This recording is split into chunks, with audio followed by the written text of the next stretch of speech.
sick. Yeah. Yeah. So what's? Are we just waiting for her to come out?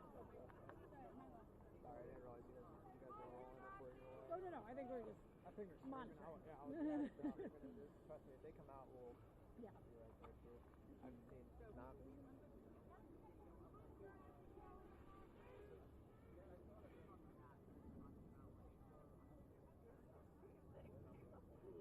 Yeah, I'm doing a thing with Jonah on Monday. Oh, really? Yeah. Yeah, I'm telling you, man. He gets pulled apart. I worked with him last week.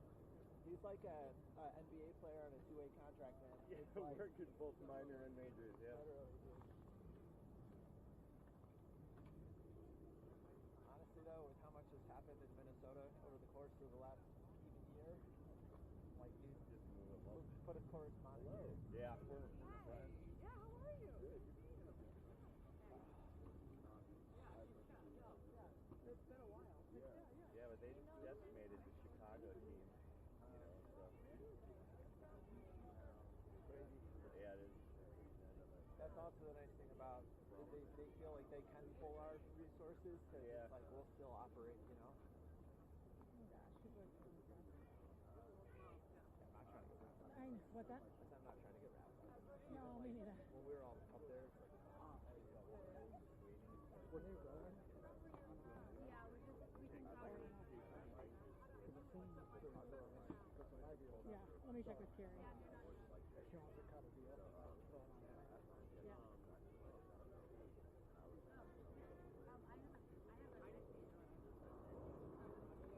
In theory, they should have been. Yeah.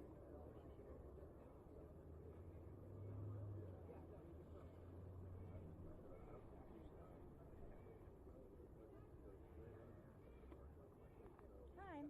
By any chance, were you rolling on Siraj's camera? So they got the whole. Okay.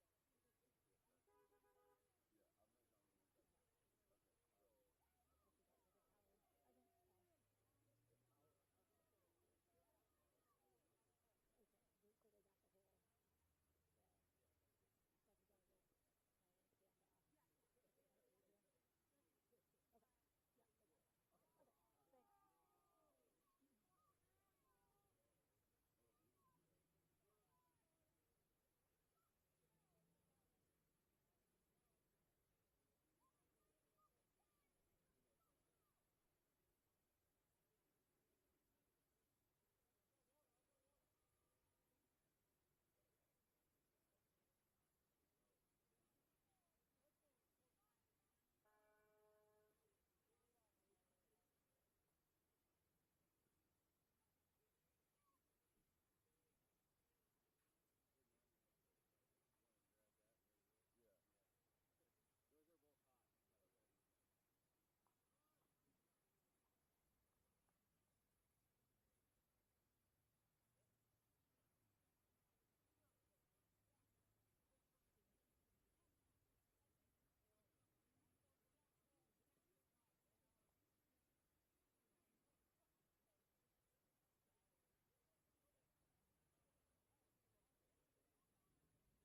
Really? What it's called. Sometimes it has a magnet. I love that. Yeah, so I don't know which one it's called. I try to keep it to the pulse. Exactly. We already have a few people that are playing for that Minneapolis. Oh, shit. No. I didn't know about that thing. Yeah. Yeah, I think it's kind of spread out more radiated.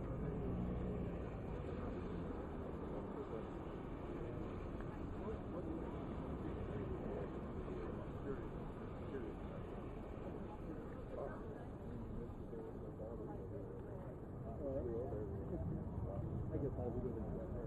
What? What? Yeah, other than not really. They're laying on the bed. There's no way to start the morning. Oh, okay, by the way, on the left hand, that makes sense. Yeah, they probably put a lot of food around there, water. But some natural, first, start to do this on your back. Oh.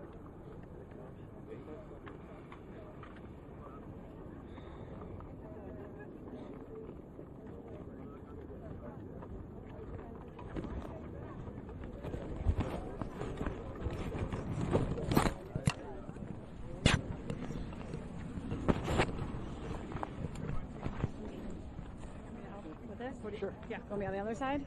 Right. Be careful. Sure. I'm gonna hold your mic, so I'm gonna get in front. I'll get in there once I. Cool.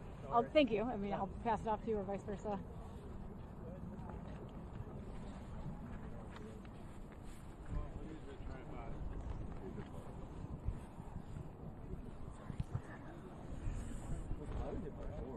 Five.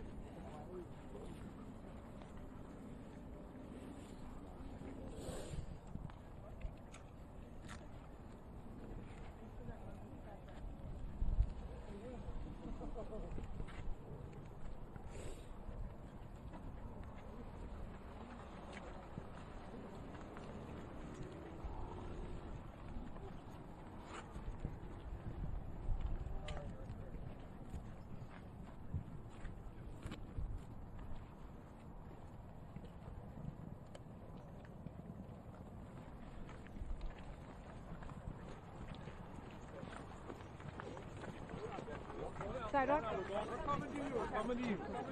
Watch your step, Raj. Careful. We're Careful. going right here. So make a hole. Make a hole. Back up, please. Make a hole. Make a hole.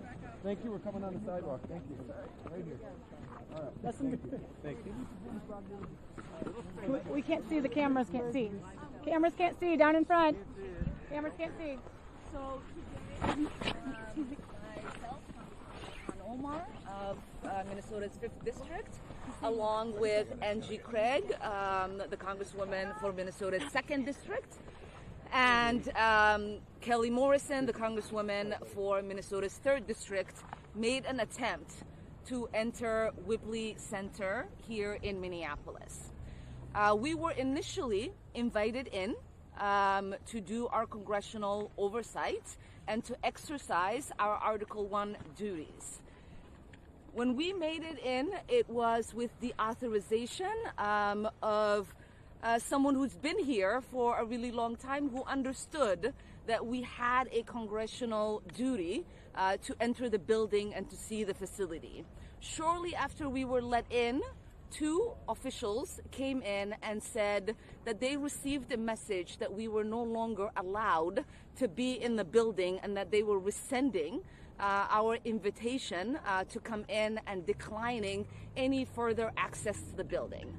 When we initially entered, I'll briefly describe what we saw. We were taken in to the monitoring center. We were able to see where people were brought in. We were informed that there are 2 planes that are taking off today, taking detainees out of this center into other detention centers outside, within the United States.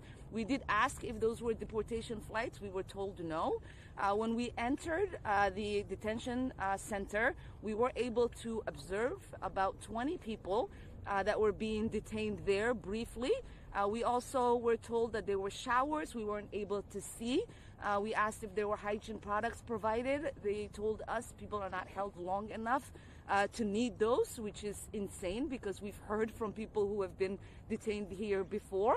And so I will let my colleagues also share their observation, but I will end with this. What happened today is a blatant attempt to obstruct members of Congress from doing their oversight duties. When we appropriate funds as members of Congress, we are expected by the public to do oversight because the public requires their money be used with transparency and accountability. And what happened today is ICE agents deciding that we were no longer allowed to fulfill our constitutional duties. I will turn it over to Congresswoman Angie Craig of Minnesota's 2nd Congressional District. We were allowed to briefly enter the control room of the detention facility, but were not allowed many more steps thereafter. There was an abrupt decision that we should return to a waiting area and await leadership to come and tell us what was going on. When they arrived, they told us that we are not allowed in the building, that they were rejecting our appeal as duly elected members of Congress from the state of Minnesota from observing the detention center. I came with this court case because that is absolute nonsense. The response was that because the funding for this center came from the One Big Beautiful Bill, not a congressional appropriations bill, that they were denying our access. This document, this court case, refutes that.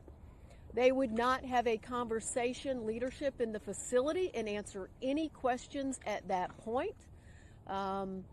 Look, we're here because we're members of Congress. We have every right and responsibility, if we're doing our jobs, to be here today to see what the conditions are in that detention center. We are going to continue to show up. We're going to continue to do our job. We let ICE know, Department of Homeland Security know, that they were violating federal law. They do not care that they are violating federal law. Kelly? Yeah, Congresswoman Kelly Morrison, Minnesota's 3rd District. I just want to step back and let's talk about our humanity. I agree with my colleagues. Everything that they said is accurate. As a physician myself, I was very interested to see what the conditions inside were. We were very briefly allowed to go in, but we saw no beds. We saw a lot of young men sitting with their heads in their hands. We were not allowed to speak to any of them. I have privacy forms that I was ready to hand out to constituents. We are better than this. This is not what our great American project should be about. You want to take a couple? Dad, we'll take 1 or 2 questions. Can you give me a sense of who decided to let you in the first place and then who decided to tell you to leave? Like, can you detail that at all? It was our understanding that we were let in by the former acting director that allowed us in. He was in that position up until 2 days ago. We did make a phone call before we came here to give him a heads up that we were coming, did facilitate our entry into the building, and then 10 minutes or so later, as we were making our way into the actual detention center where people were being detained, we were told that we had to come back out because his higher-ups had made a phone call to him saying that we are no longer allowed to be in the building, and that an explanation would be provided to us once we got upstairs. And when we got upstairs, the explanation that we got was, yes, the law is on your side, but we don't care, and we are not going to allow you to fulfill your oversight duties. Yeah, Given their explanation was that the reason that we could not provide oversight today is because the funding came from the One Big Beautiful Bill Act, which makes no sense. And per Congresswoman Craig's point, with the recent reaffirmation with the court case in December, they're breaking the law.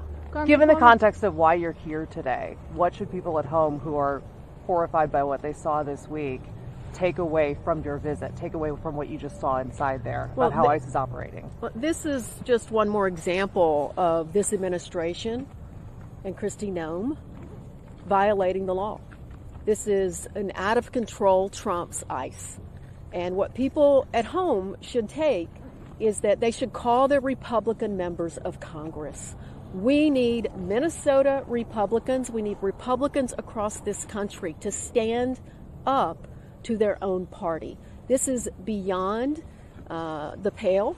This administration continues to use Minnesota as a political stunt. And earlier this week, it got a woman killed as they are detaining individuals across Minnesota and across this country. It is our job as members of Congress to make sure that those folks detained are treated with humanity, because we are the damn United States of America, and we don't treat people the way that this administration is treating people in our country. We are better than this. This is not a partisan statement. We are better than this, America. Congresswoman And Omar. I think the other thing that people should know is that this is a blatant disregard of the law. We are seeing ICE pick up people, not allowing them to have access to their attorneys, to their family members, not allowing access to information that their family members could provide.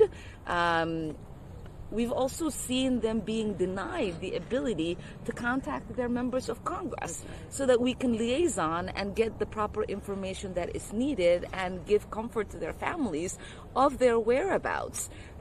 This hasn't happened before. This is a brand new policy.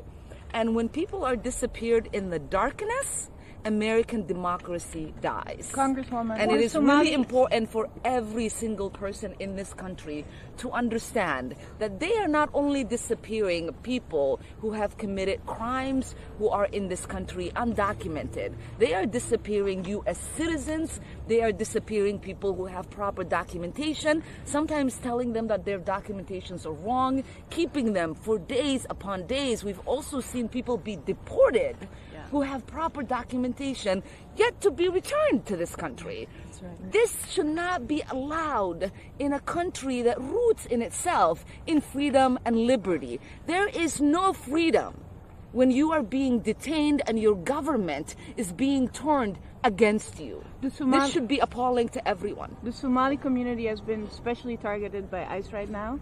How can you protect them at this point? What can a local government do to protect those constituents who are we are under all threat? working across the clock. How? To make sure that people have the resources that they need, that they get to know your rights training, that we expedite documentation for them to carry around so they feel protected.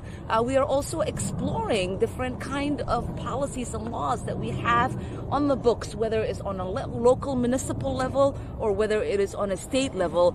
This is an all hands on deck process, and in Minnesota we know how to protect one another, and I have been incredibly proud the way our neighbors have shown up for one another. It's been beautiful to see, and that kind of resistance is why ICE agents seem so angry and agitated, because they have never experienced the kind of love that we experience here in Minnesota. And we know that they are going to disappear one day, but we will be here caring for one another and carrying out policy with love here in Minnesota. Thank you all. Thank you all. Thank you all. Thank you.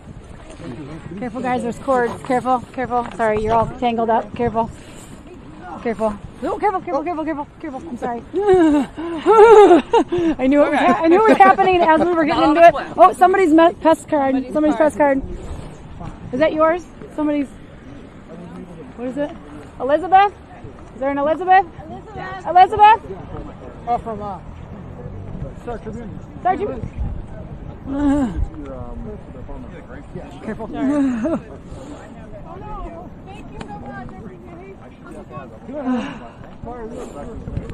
Whew, I was trying to start. I had to like dive in by that security guard's crotch to get in there even a tiny bit.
It's her fault. I did understand. They said MPI.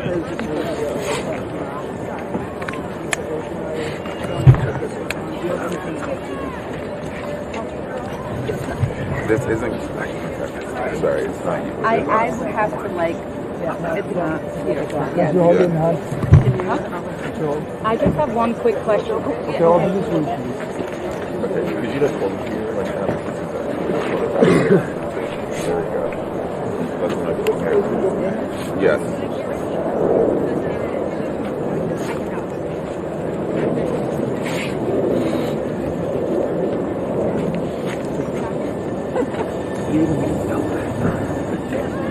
Hold that right there. Sorry. Right up.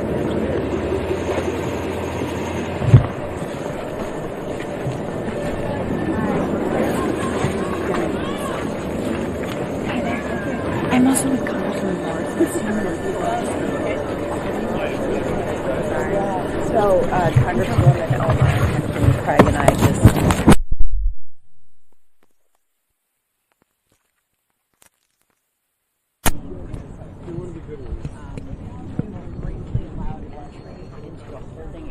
And very abruptly were removed. We were not able to meet with any of the detainees. We received very little information, and then we were told that because of the One Big Beautiful Bill Act, that because the funding came from that we were unable to perform our congressional oversight, which is false. That is not true. And so technically they have broken the law this morning by not allowing us to. And I want to add, as a physician myself, I was very concerned, of course, about the conditions. And since we were unable to speak with any of the detainees, we weren't able to get personal accounts. But I can tell you, I saw very briefly a number of young appearing men sitting on short benches holding their heads in their hands. There were no beds that I saw. No, they wouldn't answer any questions about medical care. And I want us to just step back and think about people's humanity. The United States of America should be better than this. We should have an immigration system that is based on human decency, that respects human rights, and that is not about secrecy and abuse. I made a plea to the commanding officers after they had removed us from the area. that their presence, the surge of ICE and federal agents in our city and in our state has caused, obviously, the death of a Minnesotan in Renee Good. And it has also caused fear and chaos and confusion. And it would do a lot to bring down the temperature if they would allow us access so that we could show Minnesotans what is happening so there could be more transparency, and we were denied that.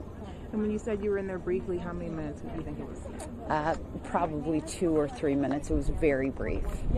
And you know there are some demands that you guys are hoping that DHS does by January 12th. I mean, if they don't meet those demands, what's the next steps? Well, I think that we will have to rely on the courts in part, and we certainly can talk about legislation in Congress too. We need our Republican colleagues to step up and rein in this administration. The time is far past. I guess Yeah, we've got. sorry. Yeah, no, jump on Hi, in. sorry. Curious from the both of you. How confident are you that there will be a fair and thorough federal investigation into Agent Ross that could lead to potentially charges? I think folks at the state level are not confident that the feds will, do a thorough investigation that could lead to charges. Well, sadly, I have no confidence at all. And regardless, the American people and Minnesotans don't have confidence in it. And even if it is an investigation that is objective, we're not going to believe it here, right? So we need to have our local authorities, our local officials, investigators involved in this process. Look, what we tried to tell ICE officials this morning is that they're making Minnesota less safe in the way that they are policing our streets. They do not have any experience in urban policing, and it is incredibly dangerous what's happening in the state right now. What can you say about the mayor's comment that the Minneapolis police are outgunned and outmanned by ICE? Some people are really concerned by that statement. What does it mean for the city and the state? Well, the idea that there are around 600 officers, peace officers in Minneapolis, and we're looking at something like 3,000 ICE officers around the state of Minnesota. And remember, this isn't just happening in Minneapolis. Many of my communities are seeing an increased ICE presence in the 2nd District as well. The community is scared, and it's just not who we are as Minnesotans. These agents do not know how to police, and ICE officials, they don't know how to obey the law in any way or fashion. This morning proved that they will not allow us to do our duties as members of Congress. I agree. What do you say to people who want to be out there to protest or demonstrate, but who are now understandably scared of, what will it take for a federal agent to turn on me, or could I end up in the same situation, right? I mean, what do you tell your constituents who are used to being able to exercise that right to protest, but now just don't know how to or what the reaction will be when they get there? Well, it's a concern that they should have, but all of us have, I think, a responsibility to continue to show up for our neighbors, the constitutional observers that are out there. But, let's do this in the right way. Let's do it in the Minnesota way. Let's not bring or give them what they want. What they wanted this morning, I believe, from 3 members of Congress is to behave badly. We're not going to give that to them. We were here respectfully asking them to give us our rights, and that is to inspect an ICE detention facility. That is absolutely allowed under the law. I brought the court case to show them. They refused to look at it, and they were very clear that we were being denied access after, we'd already walked in. Look, we need a pause on ICE operations in Minnesota. After the killing of Renee Good, we need a pause. Minnesotans don't want ICE here right now, but we need a thorough and transparent investigation to transpire. Look, Minnesota has been through so many tragedies over this past year. We are exhausted, we are grieving, many of us are traumatized, and yet we are so resilient. We are a kind and compassionate and loving community who look out for each other. People should be able to protest. They should be able to exercise their First Amendment rights. And I encourage people to continue to do so peacefully. Do not take the bait all of this extra ICE presence, and as demonstrated by my exchange with them in there this morning, where I asked for transparency to help bring down the temperature, to help Minnesotans have more transparency. They are not interested in bringing down the temperature, and so we cannot take the bait, Minnesota. We have to remain peaceful, and let's take care of each other out there. Would you support activating the National Guard? I know they're on standby. I hope it doesn't come to that. I hope it doesn't have to happen, but, you know, I think the governor and the mayor of Minneapolis have done a good job of being at the ready. We continue to encourage Minnesotans to remain peaceful in all circumstances, and let's look out for each other. Let's keep each other safe. And at the end of the day, we're going to hold this lawless administration accountable. I've called for the impeachment of Kristi Noem. You know, what's happening on our streets by these agents, they should be wearing body cameras. They should be nowhere near our schools, our daycares, our churches, our religious institutions. We've introduced legislation that would prevent them from doing so. And while we try to rein in this lawless administration, I implore folks who live in Republican congressional districts to please reach out to your Republican members of Congress. Call them, ask them to please stand up for the Constitution, for Minnesota. I was just with one of my cities yesterday and one of the police chiefs, and the chiefs across the state had been on a call together to talk through just how they can respond to this increased ICE presence in our communities and help keep our citizens safe. ICE and the surge we're seeing is not making Minnesota more safe, and Republicans and Democrats alike should all be working together to make our communities safe. And that's what I'm asking of my Republican colleagues. Can you tell us about the conversation with Whip Tom Emmer in Washington a couple days ago? Well, I don't know if it was much of a conversation. I got out 3 words, and it was something to the effect of this stunt that the administration pulled, and he went to 60 immediately and told me to take a walk. Well, the last thing I'm going to do is take a walk, because the people of Minnesota, they want me to be as outraged as they are, and I am. And so Tom Emmer is the 3rd top-ranking Republican in the entire Congress. He has a direct line to Donald Trump. He could do something about this, and essentially that's what I told him, maybe perhaps in a little more colorful language. 1,000 more agents set to come potentially. What's the end game? How does this end? Well, sadly, I think the end game is Donald Trump and this administration. They want to put more pressure on Minnesotans. They want to terrorize Minnesotans. You just heard Donald Trump this week talking about his 3 elections in Minnesota. You know, this is not partisan. We want to keep our communities safe. This is not the way to do it. I've called him and the administration out for their tactics, but look, it feels very much like political retribution is the bottom line. Last night, the Secretary of Agriculture halted over $120 million in payments from USDA to Minnesota institutions. How is it making Minnesota better, or our country better, when we stop grants to the University of Minnesota on ag-related issues? Now you're just hurting our farmers all over again. It's as if they are obsessed with Minnesota and its political retribution. And candidly, you know, Donald Trump, he lost in 2016, he lost in 2020 here, he lost again in 2024 here, and he just can't seem to get over it. If their goal isn't to make Minnesota safe, why are we even that is an argument for removing ICE? I'm sorry, I got distracted here. You said just a moment ago that their goal is clearly political retribution. They're not trying to make Minnesota safe. Right. When we argue or try to justify the removal of ICE because it's not making us safe, how is that going to be fruitful if that's not their goal? Well, this administration is lawless.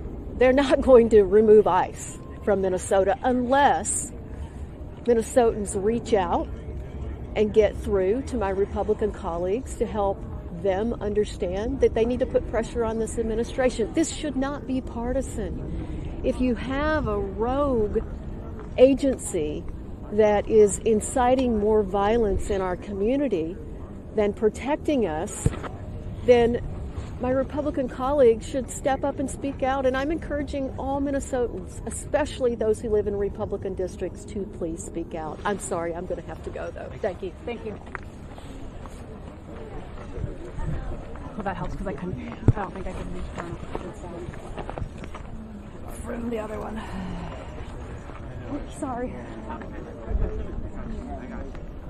Oh. Question. So I'm Canadian media. Yeah. Who was just there as I just arrived? That was Representative Kelly Morrison and Angie. And which one? If you ever need a Canadian politician's name, I'm here for you. Thank you. I appreciate that. Yeah, welcome. Are you the one broadcasting to the Fox Live? Yeah. Okay, you should go on break or something.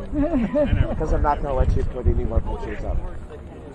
I'm just going to stand there by you and do this the whole time. Okay. Well, we got to get your tangled, the cord's tangled. Nope, I'm taking care of it. I'm all right. Don't you worry about me. But I'm not going to let you take any pictures. Just to let you know. You're broadcasting live.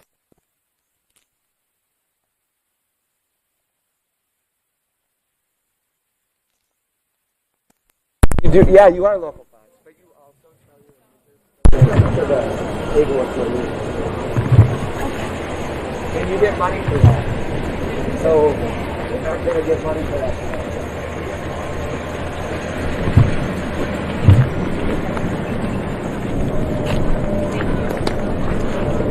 Come on, dude. I told you I was going to do this. Sure, we're trying to... I know. I am too. I'm doing my job as a citizen.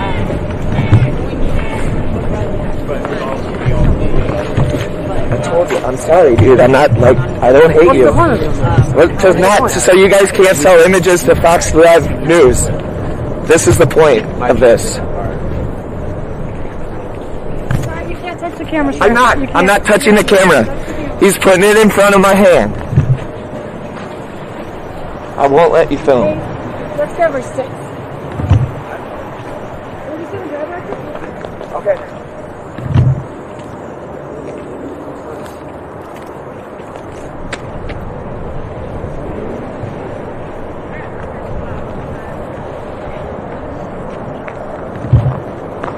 Just so everyone knows, this is Fox News.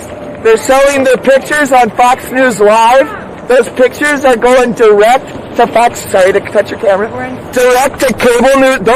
Don't push it at me, bro. Direct to cable news, where Brian Kilmeade, Sean Hannity, and Laura Ingraham all make money. They are making money off of our pictures. Don't let them make money. Go home. Go home.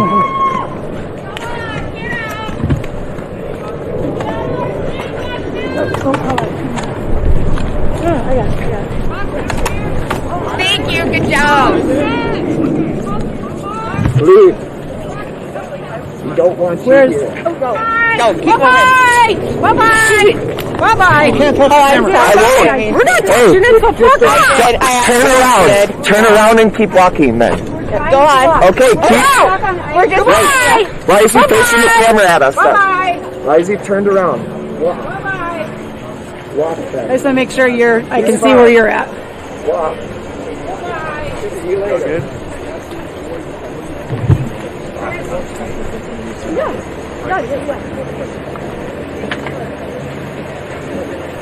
Where's your car at? Oh, there.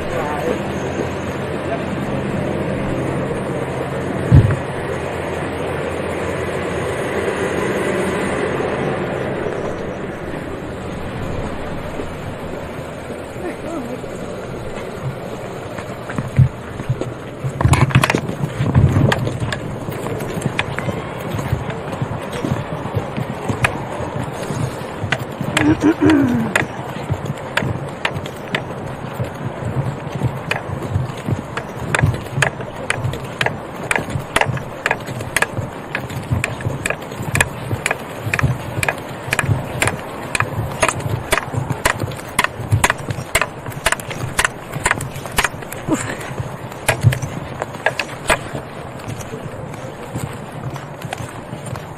that all live streaming out to the news?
Yeah, well, we got a lot. I mean, they're lined up all the way down the street here. I get comfortable and I'm like, okay, and then it's like, hey, reminds me, slow down. Yeah. Yeah. We gotta get you some cleats. Yeah.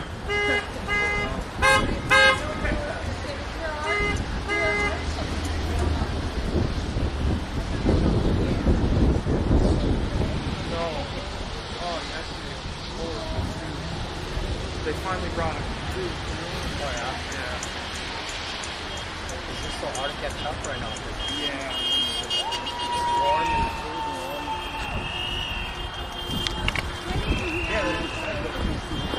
There's still sidewalk here, is this street? Okay.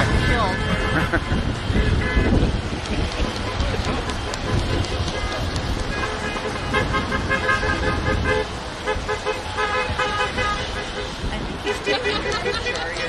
yeah, side.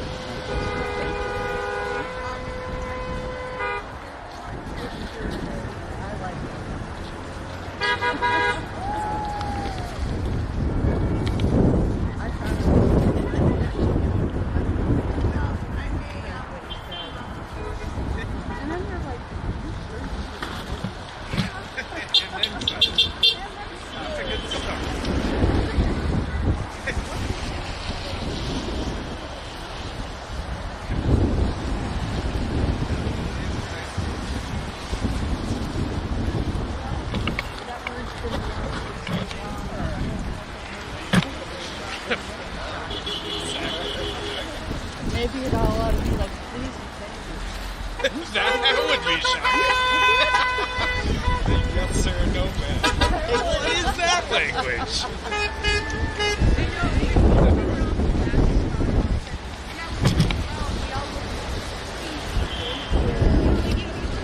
You know what? That could be taken as a sign for the fishing. Right. Apart from that. That is really stupid.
I kind of don't want to cross the street, but I might have to.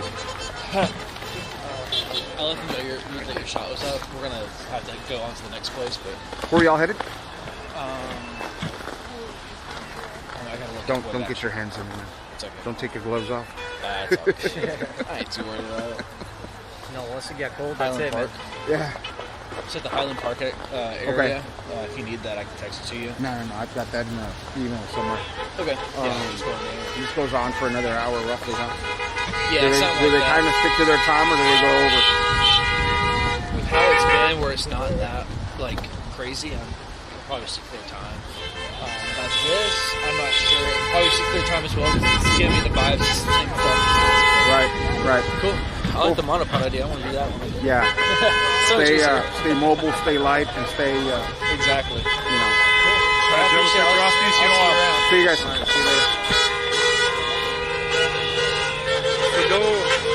If we go to that other side, we can still stay on the sidewalk and get some pretty good shots over where we parked, because they have protesters lined up all the way Did around. they go all the way over there already? Yeah, they do.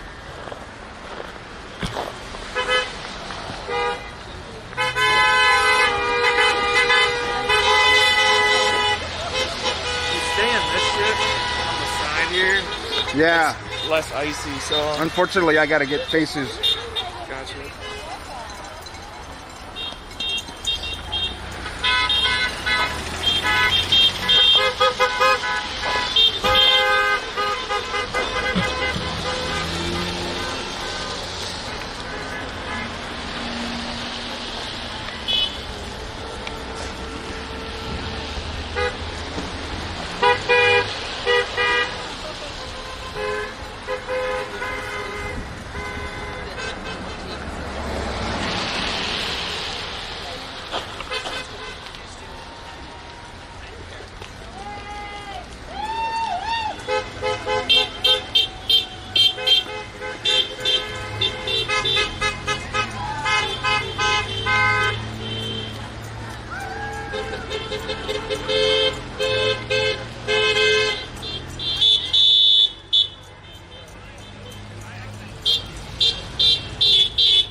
take our photo?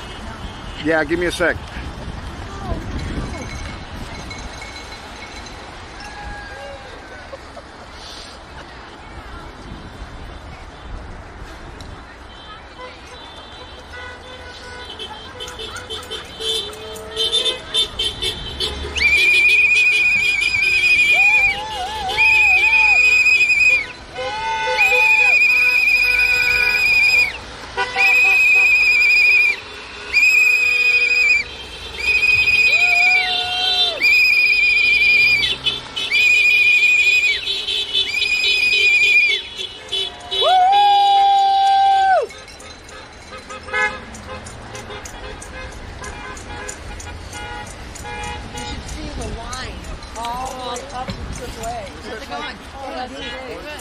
Yeah, it's amazing.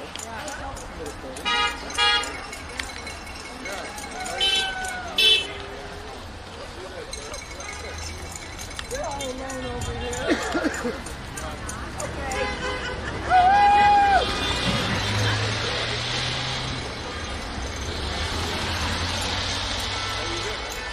Oh, did you see that sign? No country for old Baptists. God, that is good. Woo!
Fox out of Chicago. Fox out of Chicago. You've seen it all then, right? A little bit. Yeah. I've seen my share of stuff. And you guys are his bodyguards. Just help him out, yeah. Yep. I thought I'd ask you because you can never be too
Thank you.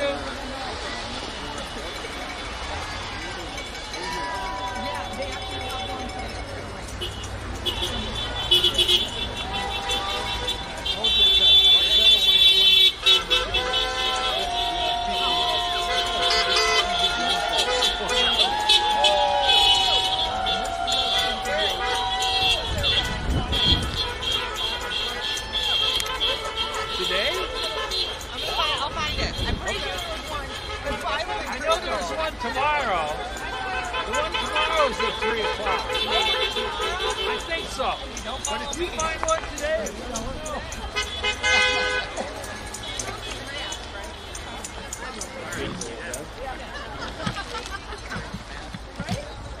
community fighting for my rights. I've got, if you need any.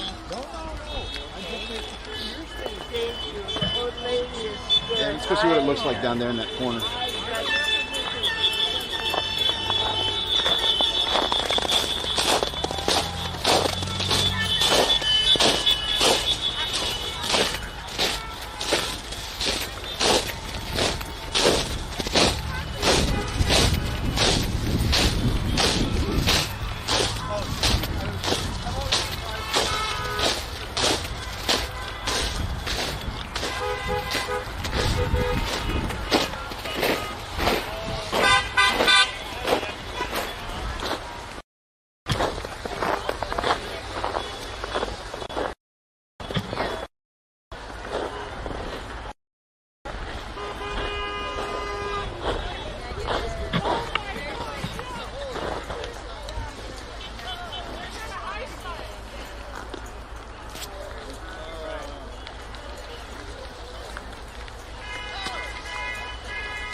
Okay. Thank you.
not by my car. Yeah.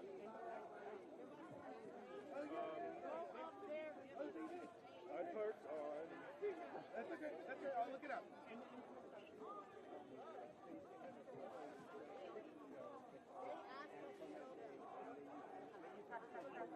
Awesome.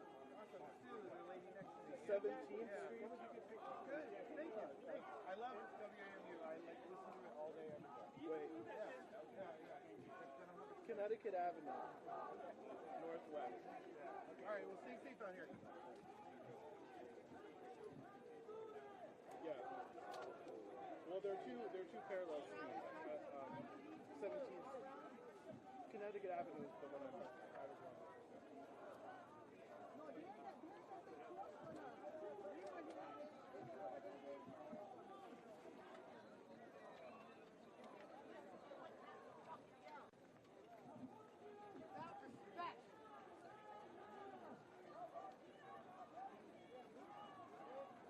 You see the Ford Expedition.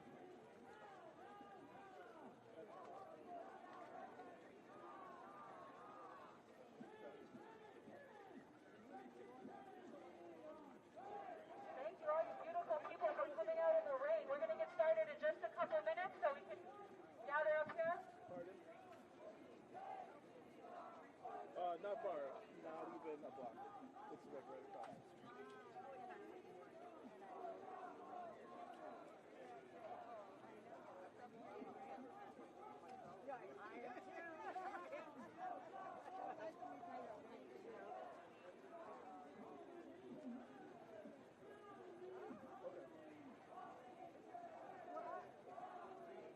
That's what I just said. I am offended that you know me and you didn't put me there. It would have been an honor.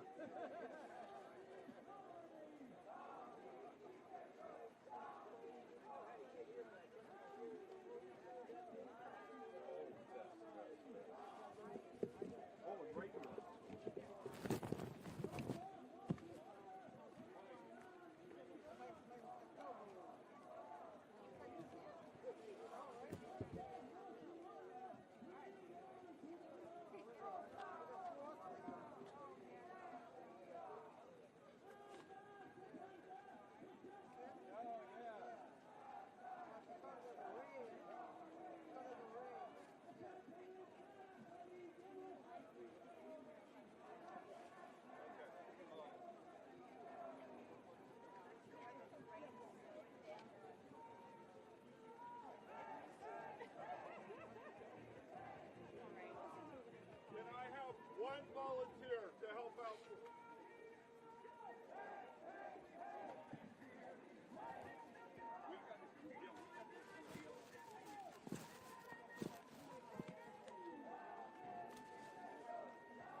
Check, check, check. 1, 2, 3. Check, check, check.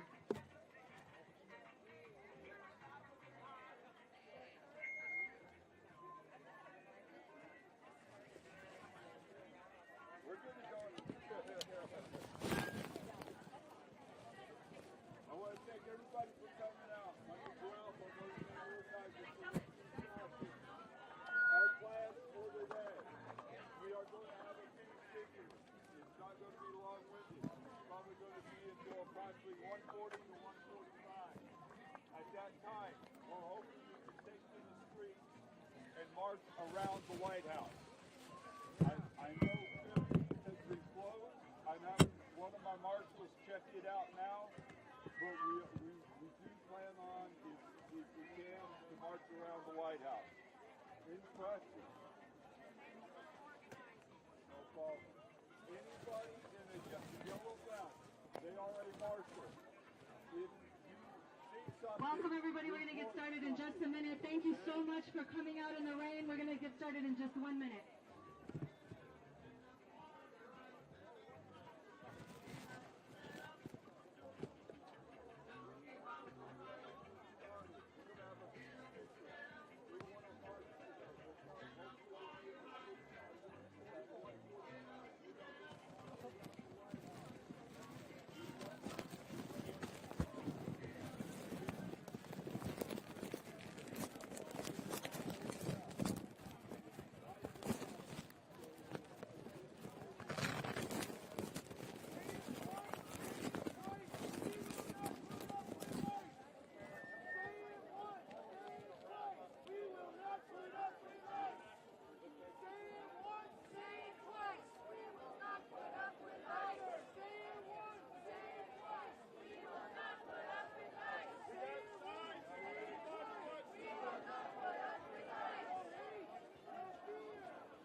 Anybody want signs? Anybody want signs? Anybody? We'll never be defeated. Anybody want signs? United. We'll never be defeated. Anybody want? United. We'll never be defeated.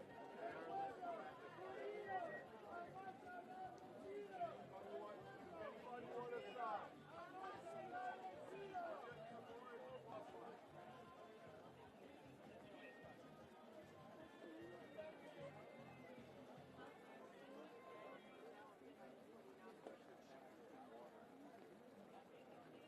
Okay, thank you so much everybody for coming out in the rain. Come in a little bit closer together here.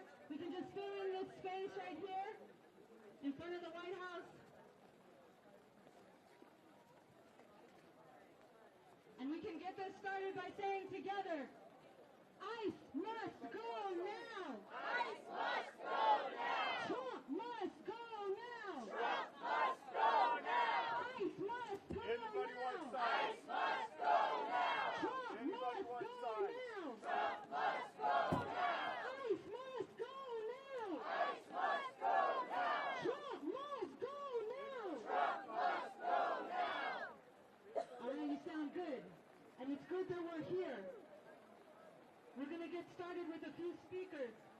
But before we do, I want everybody, if you haven't seen it, to take a look up here at this beautiful sign that was made by the artist Jeremy.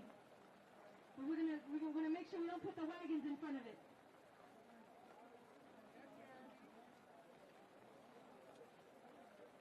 Let's bring it right up here in front so everybody can see it.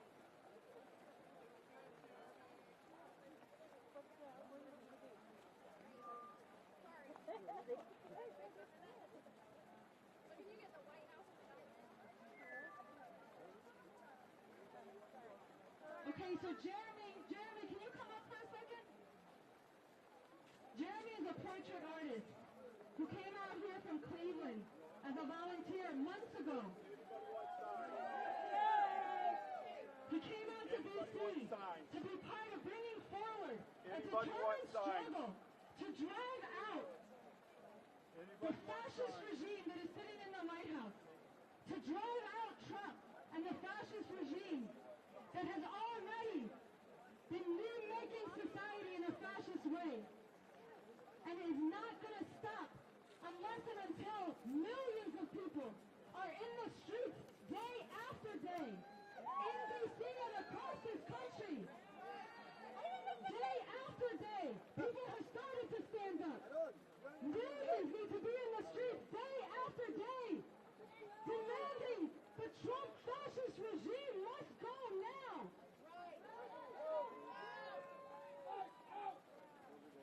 So Jeremy came to D.C. to be part of calling people into the streets of D.C. to do that.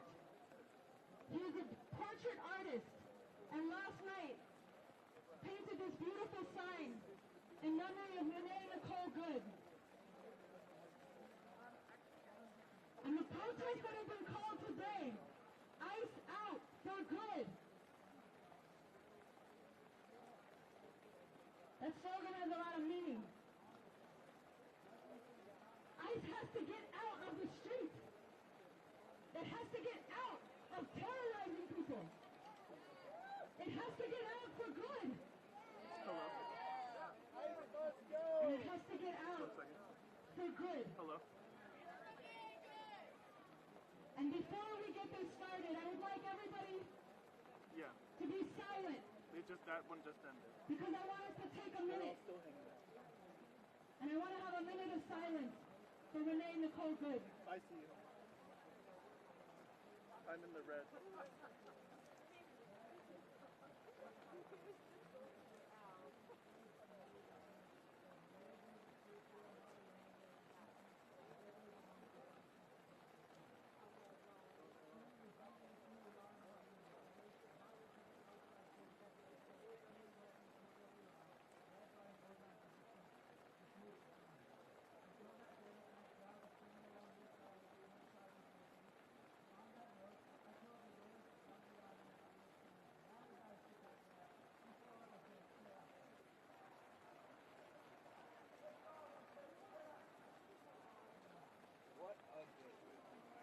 Hello. How the heck are you? Happy rainy Saturday. So Yeah, they started.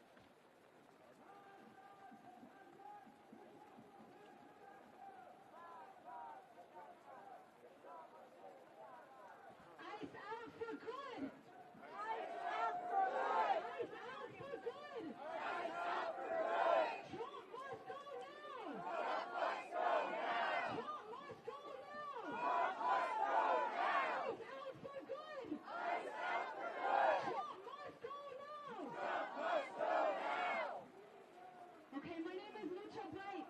I'm an organizer with Refuse Fascism here in DMV. I'm going to be emceeing this rally today. We're going to have a few speakers.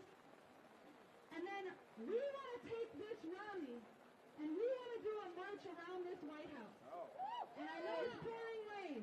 And I know you've come out here in the rain braving the weather. But if you are with us in this rally, we're going to have about a half-hour rally.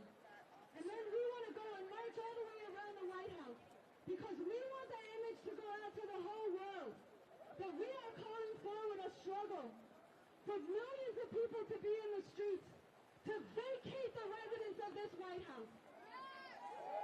This Trump fascist regime has to go. And the only way that ICE is going to get out for good, the only way we're going to put a stop to the terror that is reigning on the streets of this country right now by ICE Gestapo, that Trump and Miller and the people running this country right now are enforcing on the world and threatening to do far worse, the only way that is going to stop is when we create the kind of crisis in this country, in this society, where millions of us are in the streets and we say this regime is illegitimate and we're not going to stop until they're indicted, until they're out, until they're removed, until they are forced to leave the position they are in. And we are not talking about waiting for midterms. We are not talking about waiting for an impeachment. We are talking about making the conditions that make an impeachment or that make an indictment.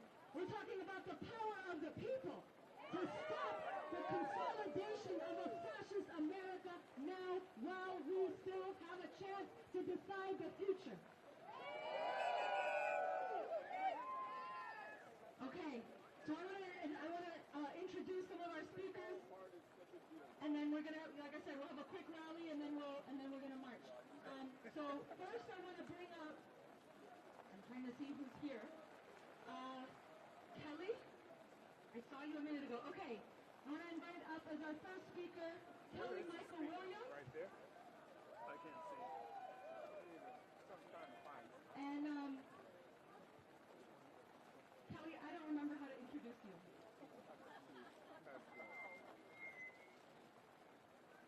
I might have to move closer. Okay. Good morning, everyone. Good morning, Patriots. Good morning, Patriots. My name is Kelly Michael Williams. I'm an ANC commissioner here. I'm also running for Congress for D.C. delegate right here in Washington, D.C. It is time for us to stand together and come together. Before I get started, I want everybody to take your phone out. I want everybody to videotape this, myself and every other speaker that comes up here. We need, just like Masha said, we need this to go viral. We need this to go all over the nation so that they see exactly what's going on right here in Washington, D.C., and we're not standing for it. We're not going to lay down. We're not going to bow down. We're going to stand up, and we're going to stand up together.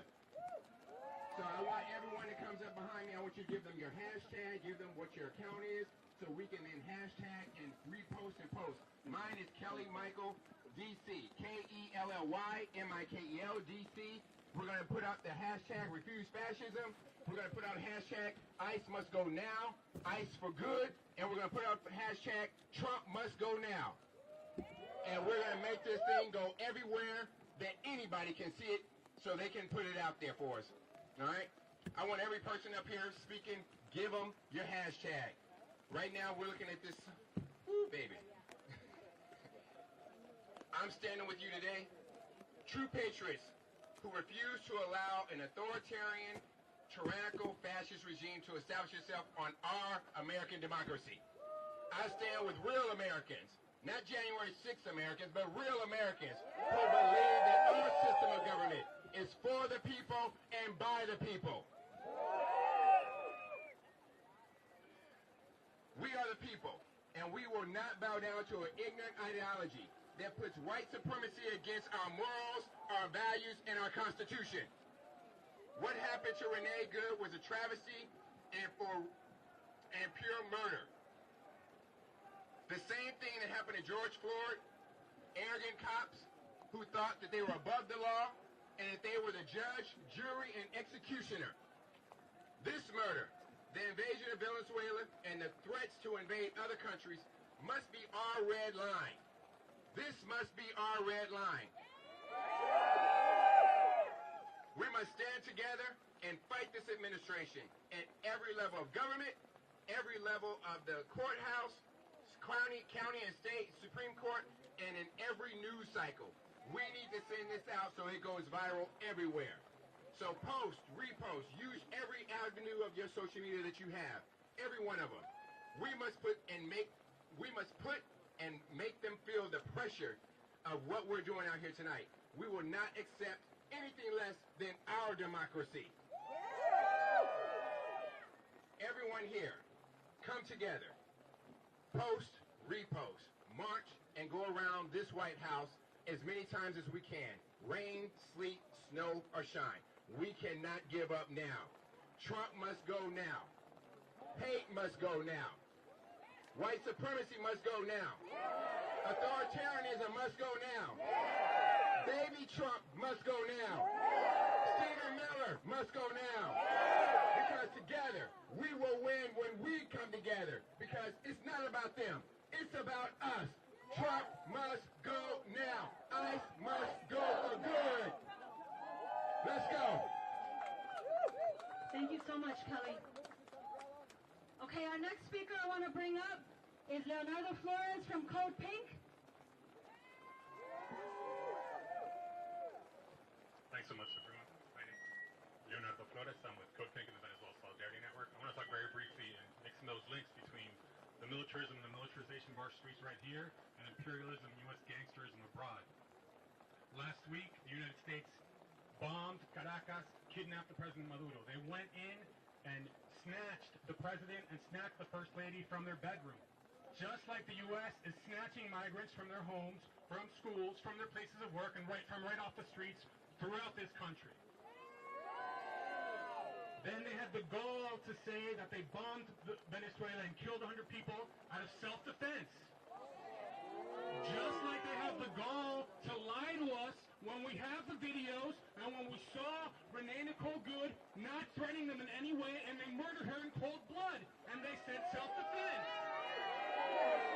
The expansion of ICE occurred during this rhetoric of anti-Venezuelan immigrants, right? They were criminalizing them.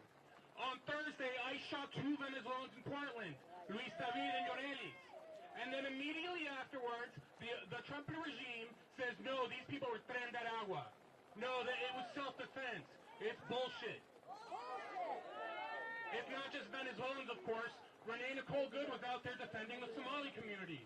And what have we seen over the past couple of months?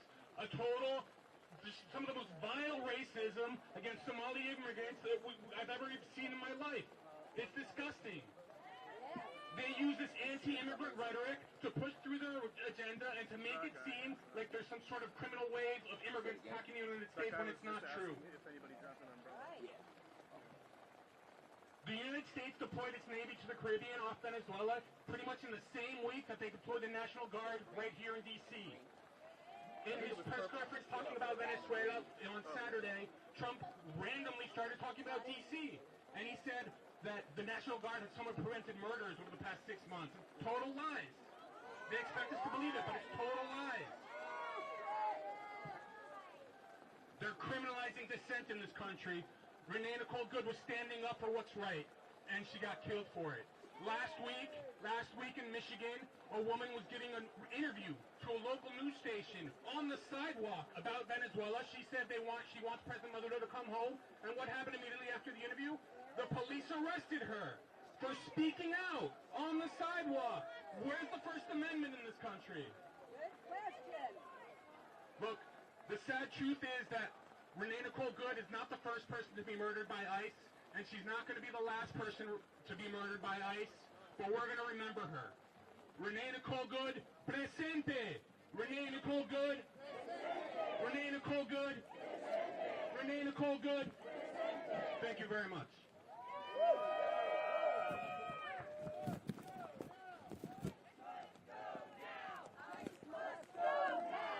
ICE must go now! ICE must go now! ICE must go now! ICE must go now! ICE must go now! Trump must go now! Trump must go now! Trump must go now! Trump must go now! Okay, now I want to bring up Tony G from the Refuse Fascism DMV chapter.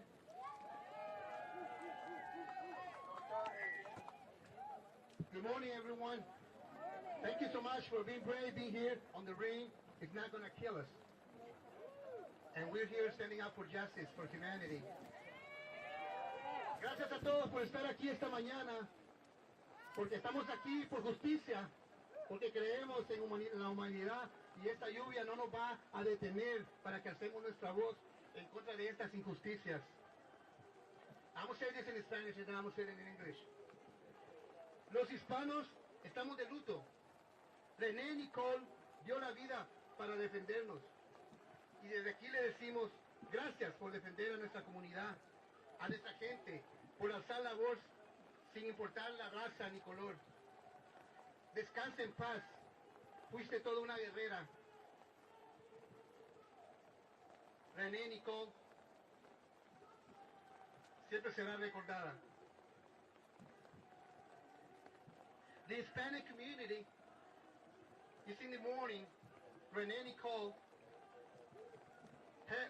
give up her life defending immigrants, our rights, and from all the Latino community all across the United States.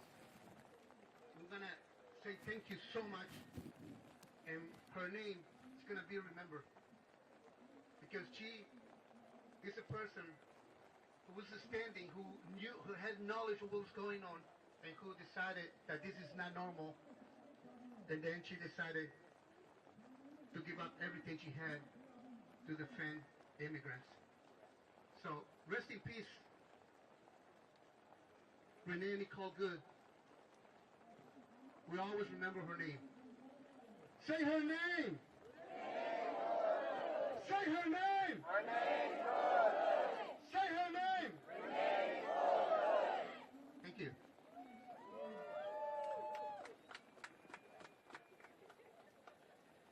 Okay, now I'd like to bring up Oye Ololewa, who is the DC representative.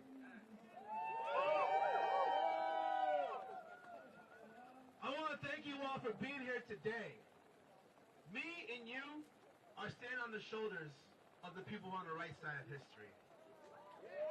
The abolitionists who snuck slaves to the north for freedom because they knew slavery was bad.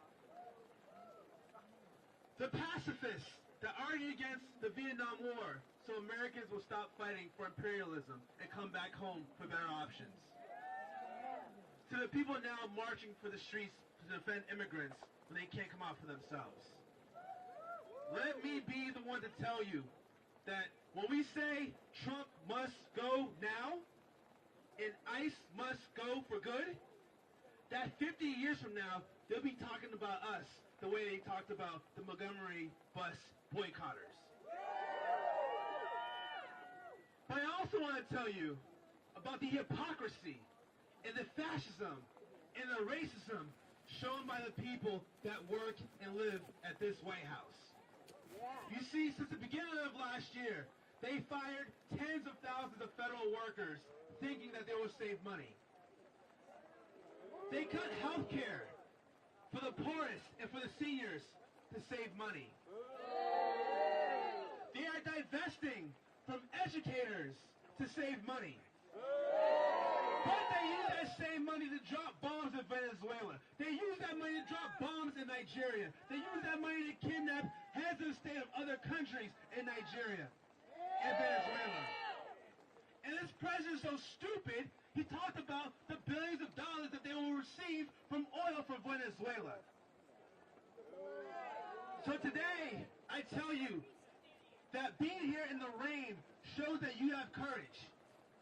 Because too many of our elected officials are too afraid to speak up against this White House. You here are leaders. You here are leaders. You here are the new leadership that America is looking for. So I want you to grab the folks here, stay connected, but also those who are afraid to come out. Those who may feel that they disagree with us on smaller issues, to know that the big issue is defending our democracy, defending our lives, defending our freedoms, and making sure people all across this planet know what we stand for. President Trump talked about how Maduro was not good for Venezuelans. But guess what? You're not good for us either, Trump! And we will not allow other people to come and take the White House over. So we cannot allow our tax dollars to do the same in other countries. So stay locked in with refuse fascism. Stay locked in with everybody who speaks here. Stay locked in to your neighbors. Because they need you more than anything. Thank you all for having us. Thank you so much, Refuse Fascism, for being here day after day after day. Because many of you all don't live in D.C., but by God damn it, the people in D.C. need you more than anything. Fighting for statehood, fighting for equality, fighting to end this madness shown in this White House. So I'll turn the microphone over because there's so many leaders that need to be speaking for, and so many leaders that are going to be introduced today. And most importantly, keep this fight. Because when people see us fighting all across this country, they know they can fight with us. They know they can come outside. They know they can tweet. They know they can speak truth to power and not be afraid of losing their jobs, their livelihoods, their safety. But most importantly, calling shame back to this White House because they deserve to be called out. Thank you all so much. God bless America and soon to be 51st state, Washington, D.C.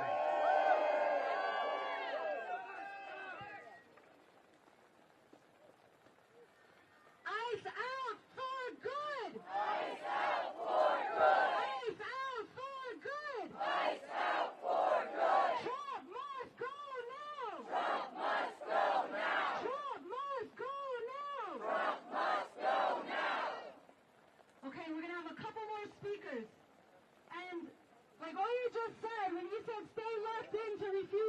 fascism.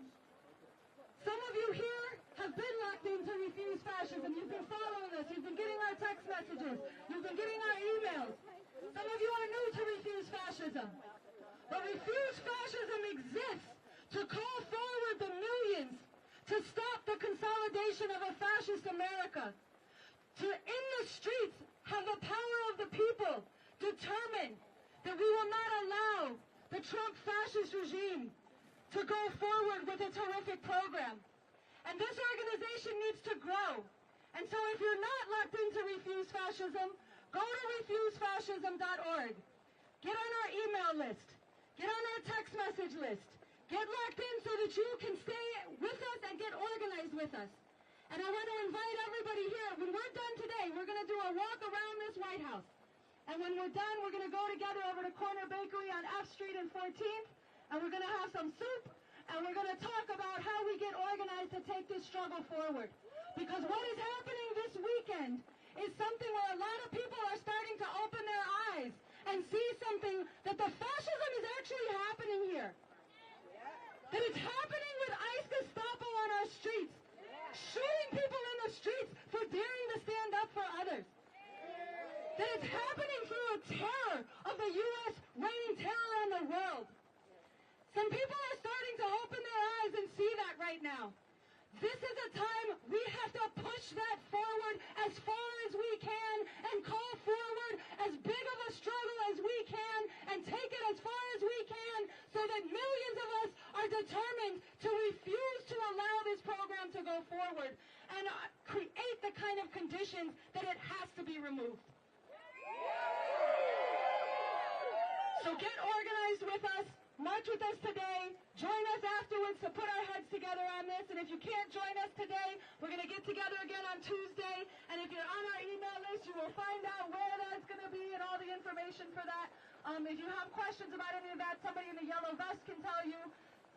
Our sister Shannon right here or Tony right here can get you connected. So without further ado, I'm very honored to bring up Noche Diaz, who is the national spokesperson of the RevCom Corps for the Emancipation of Humanity. I want to bring up Noche. I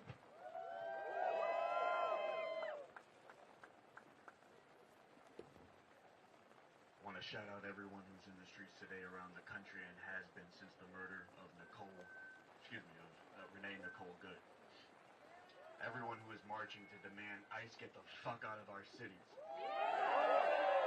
And all of you who are bringing the much-needed clarity to that in the name of humanity, we refuse to accept a fascist America. Trump must go now.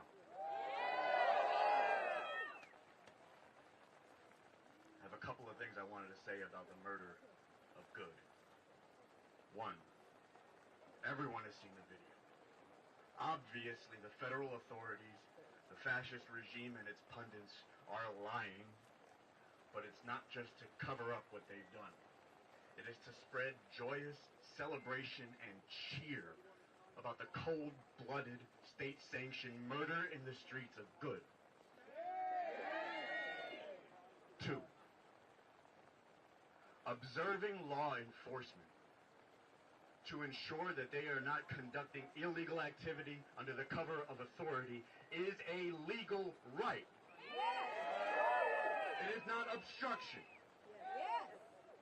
And for all decent, justice-loving people who have witnessed a year of masked federal gunmen systematically violating the law, due process of law, violating the rights, the safety, and the very lives of the people, it is not just a right, it is a responsibility. Yes. The more organized, the better. Yes. That does not make you a domestic terrorist. That makes you a courageous freedom fighter. That makes you good. And we should all be good. And right now is a time to unite for the greater good of defeating fascism. We in the RevCom Corps unite with everyone who can see the need to mobilize non-violently the millions that are needed to create a political earthquake from below, to drive this fascist regime from power before it is too late and while it is still legal to do so. Yes. I'm I myself and other members of the RevCon Corps have for a while been doing good. As long as we are forced to live under this system, we will put our lives on the line to defend the rights that are supposed to be guaranteed under this Constitution. But we also say that we need and we demand a whole new way to live and a fundamentally different system. The capitalism imperialism at the core of this country is rotten, and Trump's coming to power is just the latest and most dangerous example of it. We RevCons are fighting for a world where, as our leader Bob Avakian puts it, our security forces would be trained to sooner die themselves and give their own lives than to take the lives of the people that you're supposed to protect and serve. That is the world that we are fighting for. And everybody who is sick and tired of the world the way it is now, who is sick and tired of people being treated as less than human, who is sick and tired of watching the authorities being given a license to kill and carry out cold-blooded murder in the name of law and order. Everyone who has the heart to fight for something worth fighting for, or to learn, to gain the courage that comes from knowing what kind of world is worth fighting for. I invite you to work with and join the RevCon Corps for the emancipation of humanity. To learn more about this revolution as we work together and march in the streets to say, ICE out for good, Trump out for good, in the name of humanity. In the name of humanity. We refuse to accept a fascist America.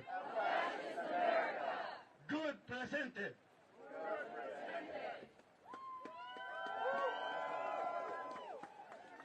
Thank you so much, Noche. And when Noche said, we come together and we unite, that is a basic principle of Refuse Fascism. We unite all who can be united. We bring together, you've heard of diversity of voices here today. That is a principle of our movement. We have a lot of disagreements among a lot of people in this movement about what kind of world we should be fighting for, what kind of system we need, what kind of government should replace this Trump fascist government.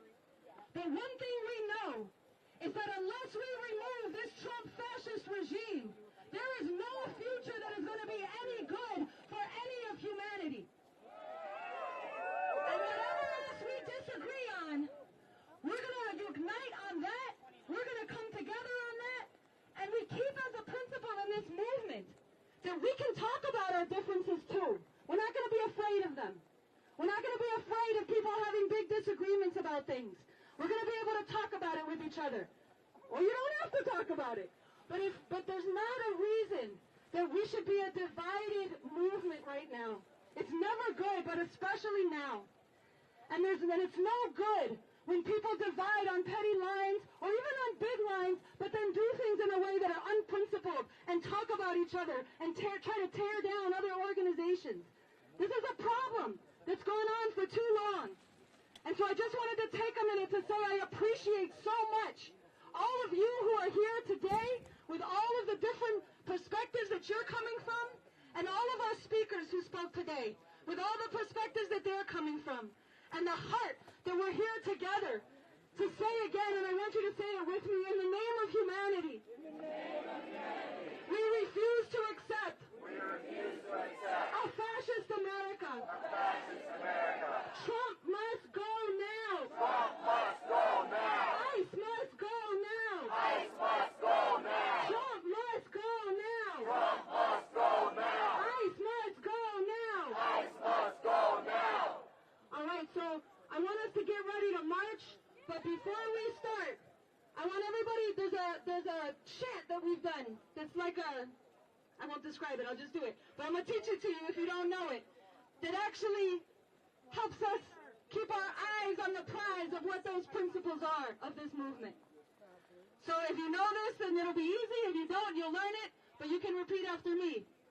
Number one, our solemn vow. Number one, our solemn vow. must go, Trump must go now. Trump must go, Trump must go now. Number 2, we're nonviolent. Number 2, we're nonviolent. Gather millions, won't relent. Gather millions, won't relent. Number 3. Uh-oh. Wait, who knows number 3? Number 3, we must unite. Number 3, we must unite. Different views, but the same fight. Different views, but the same fight. Number 4, when they attack. Number 4, when they attack. Gather people, come right back. Gather people, come right back. Number 1, our solemn vow.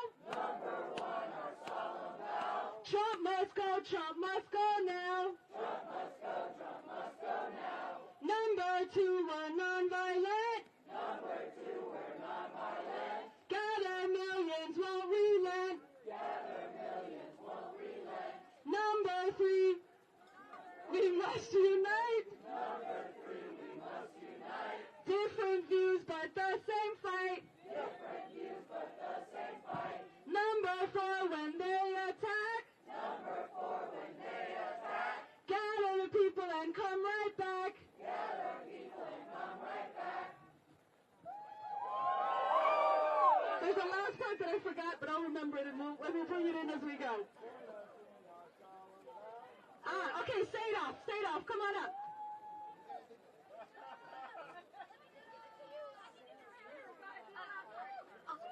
Sorry. Now it's your turn, take a stand. Now it's your turn, take a stand. Join us from across the land. Join us from across the land. Join us in our solemn vow. Join us in our solemn vow. Trump must go now. Trump must go, Trump must go now.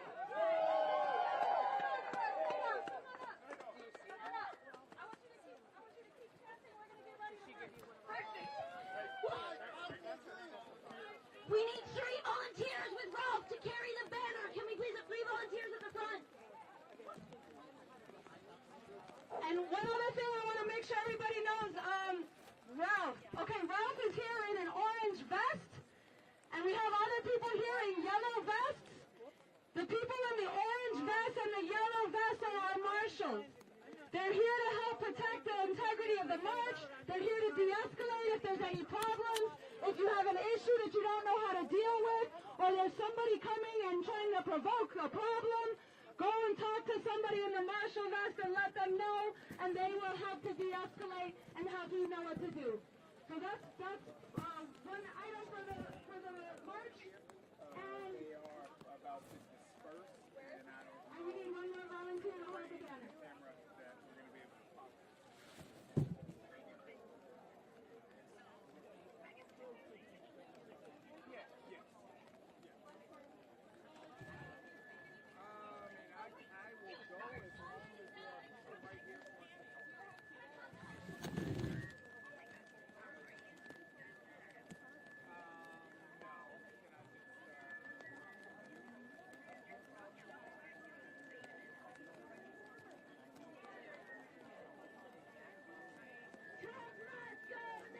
Trump must go now. Trump must go now. Ice out for good.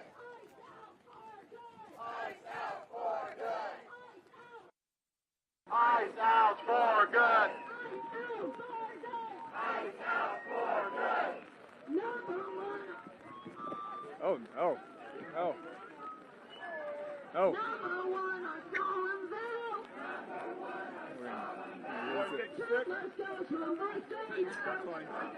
Right, Chad, we got you coming up now. You ready? Okay, we're ready. All right, stand by. Okay. Oh man. All right, Matthew. We'll see what we can do, man. We're not gonna. Yeah, man.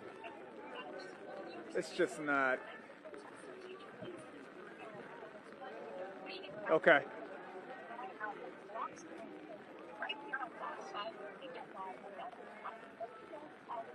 Okay, come on, Saida.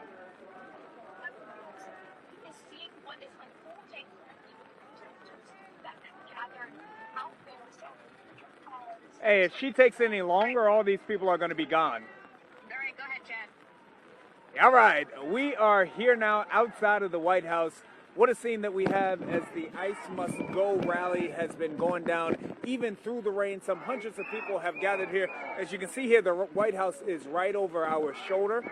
There has been speeches who have been out here, individuals talking about why it is that this matters to them, why ICE must go. Also calls for President Trump to go. We're going to do our best to speak with some of our individuals out here in just a moment. Again, it's raining, but we're making it happen. Excuse me, ma'am. Can we just speak with you all in regard to why it is that it was important to you through all of the rain to be out here today? Yeah, and I have kids at home with activities, and it is important because if we don't all stand up, this country is about to slide or is sliding into total fascism. Yeah. And what happened exactly this week that led you to feel that way? I mean, I saw something online, like it took 5 years and 4 blocks to go from kneeling on the neck of a black man to shooting a white woman in the face. And then we should all be treated equally. Wow. But historically, it's evolving what the state-sanctioned violence is directed towards. And what exactly is your hope for this rally? Not only this rally, because nothing happens in one bite, but what's your hope for this this movement? I mean, I'm sure you've heard the importance of 3.5% showing up. And so my family has made a commitment that we will show up, we will add to that. And so, yeah, it's not this march is pretty small, but it's showing up consistently until we get to 3.5% of this population saying no to this administration. All right, thank you very much. I appreciate you. As you can see here, we've got the marchers as they are walking, and we'll walk with them a little bit. Shout out to my photojournalist, Matthew Myers, who is making this trek with us. We'll look to speak with some individuals. You see an American flag waving there, as that young lady just said. This rally not as large as maybe some in the past, but that is to be expected as it is the winter and pouring down raining outside. But the people are still here because this is important to them, and we'll do our best to speak with just a few of them here. How's it going, guys? Do you all mind sharing with us why it is that it's important for you all to be at this rally today? Well, when I saw the extended footage of what happened to Renee Good, I became physically ill. Wow. And that's why. Yeah. And even through all of the rain and all of the cold weather, we knew that this was something that you needed to be at. Oh, yeah. And I hopped on the train. I was like, and I live in a suburb that's probably, I don't know, in Herndon by the airport, by Dallas Airport. Yes. And here I am, and I met this guy at the station just now. Yes, sir. And I'll let you all catch up with everyone else. But what is the hope from this rally and all the other rallies? What's your hope that you'd like to see happen? Are you Chad? I am Chad. Yes, sir. Well, I'm hoping that we'll never see American police killing people in the streets like they do. I mean, they've always done it, but now we have more recording of it, and it's wrong, and it's fascism, and it's not creeping, it's here. And so it's important for everybody to get out in the streets. It's the only way we can stop them. Wow. Thank you very much, sir. I appreciate you. Thank you, ma'am. Yes. All right. So, again, we will do our best to catch up and follow this rally just a little bit. No one else bringing you this like us here at Fox 5. Of course, streaming now on Fox Local.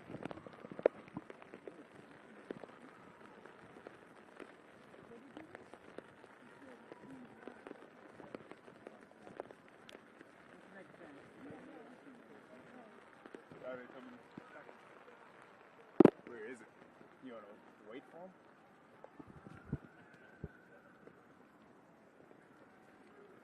We can swing around. Matthew.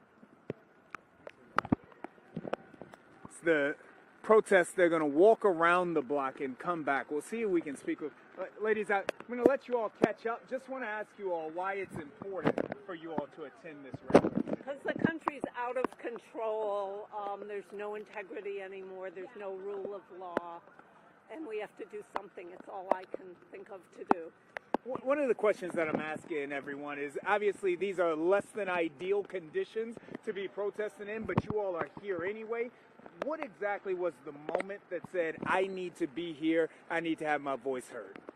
Well, I've felt that way ever since January 6th, to be honest. But having grown up overseas and in Latin America, to see people being disappeared and then to see the way we're treating our own citizens without Congress stepping up and saying this is unacceptable and setting boundaries and having people trained properly for when they're involved in crowds, it's horrifying. And I'll keep coming out every day, and hopefully Congress people will learn to get a backbone and step up. Wow. What's you all's goal? What's your hope for not only this rally, but all others? What is our ultimate hope? Well, ultimate hope is that Trump is voted out of office. I would love to see him impeached. I would love to see him put in jail because I think he's done enough things that he could be in jail. But if Congress can step up, if he can be forced to listen to the courts and do what they say, then at least maybe we could have some civility and some rule of law here. Yeah. All right. Thank you all very Sure. much. I appreciate just you. want to say one more thing, that I think that it's so critical. It's not just about Trump. There is this method of trying to turn people against each other that's horrifying and is not what the United States is about. We've made plenty of mistakes in our history, but we can be united. And what Trump, and not just Trump, but many others are doing, is deliberately creating hatred and enemies in order for us to not find ways to live together. And that's what's absolutely wrong and has to change. So we'll be out here as long as we need to be. But I think Trump has allowed this. I do think he's at fault. He has made it okay to hate people publicly, to say vile, racist things out loud. Vance is too. I mean, well, but Trump has empowered Vance. Vance was nobody until Trump. That's what's happened, is he's allowed everybody to say these things, and people have been thinking lots of bad things for a long time. But it's a little better if they think they can't say it out loud and they can't do things in public and they can't get away with it. What would you say to the individuals that disagree with you all, that say that it's, in fact, the other side that incites not only the media but also the crowds with rhetoric? Because I hear that argument coming from both sides. And honestly, I don't know what to say. I don't know.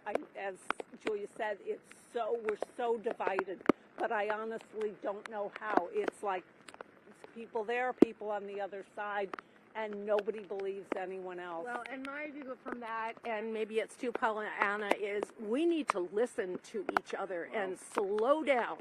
Slow down. Something horrible happened in Minneapolis, as horrible things have happened in many different ways right now. If we don't slow down, listen, be calm and thoughtful about our reactions, we are not going to improve our situation. And that's really hard to do when people's passions are fired up. But it requires us remembering our humanity, listening, being kind, thoughtful, but also decisive and sticking up for what we believe in. Well, I thank you all so very much for taking time with us. thanks for being We on. appreciate you. Thank you all. As we can hear, they're passionate individuals that are here at this ICE Must Go rally right outside of Washington, D.C. As the crowd has marched around the perimeter, they will be marching back around to us here in just a moment. We'll make our way back down here. We may be able to find some of the organizers of today's rally and speak with them as well.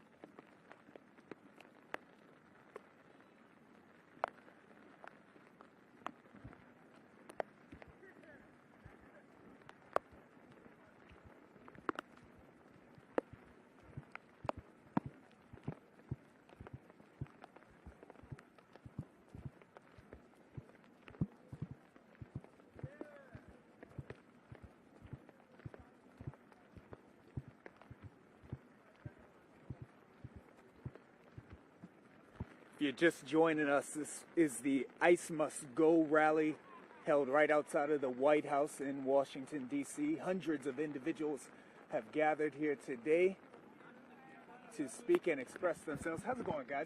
Good, can we speak with you briefly just in regard to why today's important? We're out in the rain. You might as well speak, right? Okay, got you. Thank you all very much. Thank you.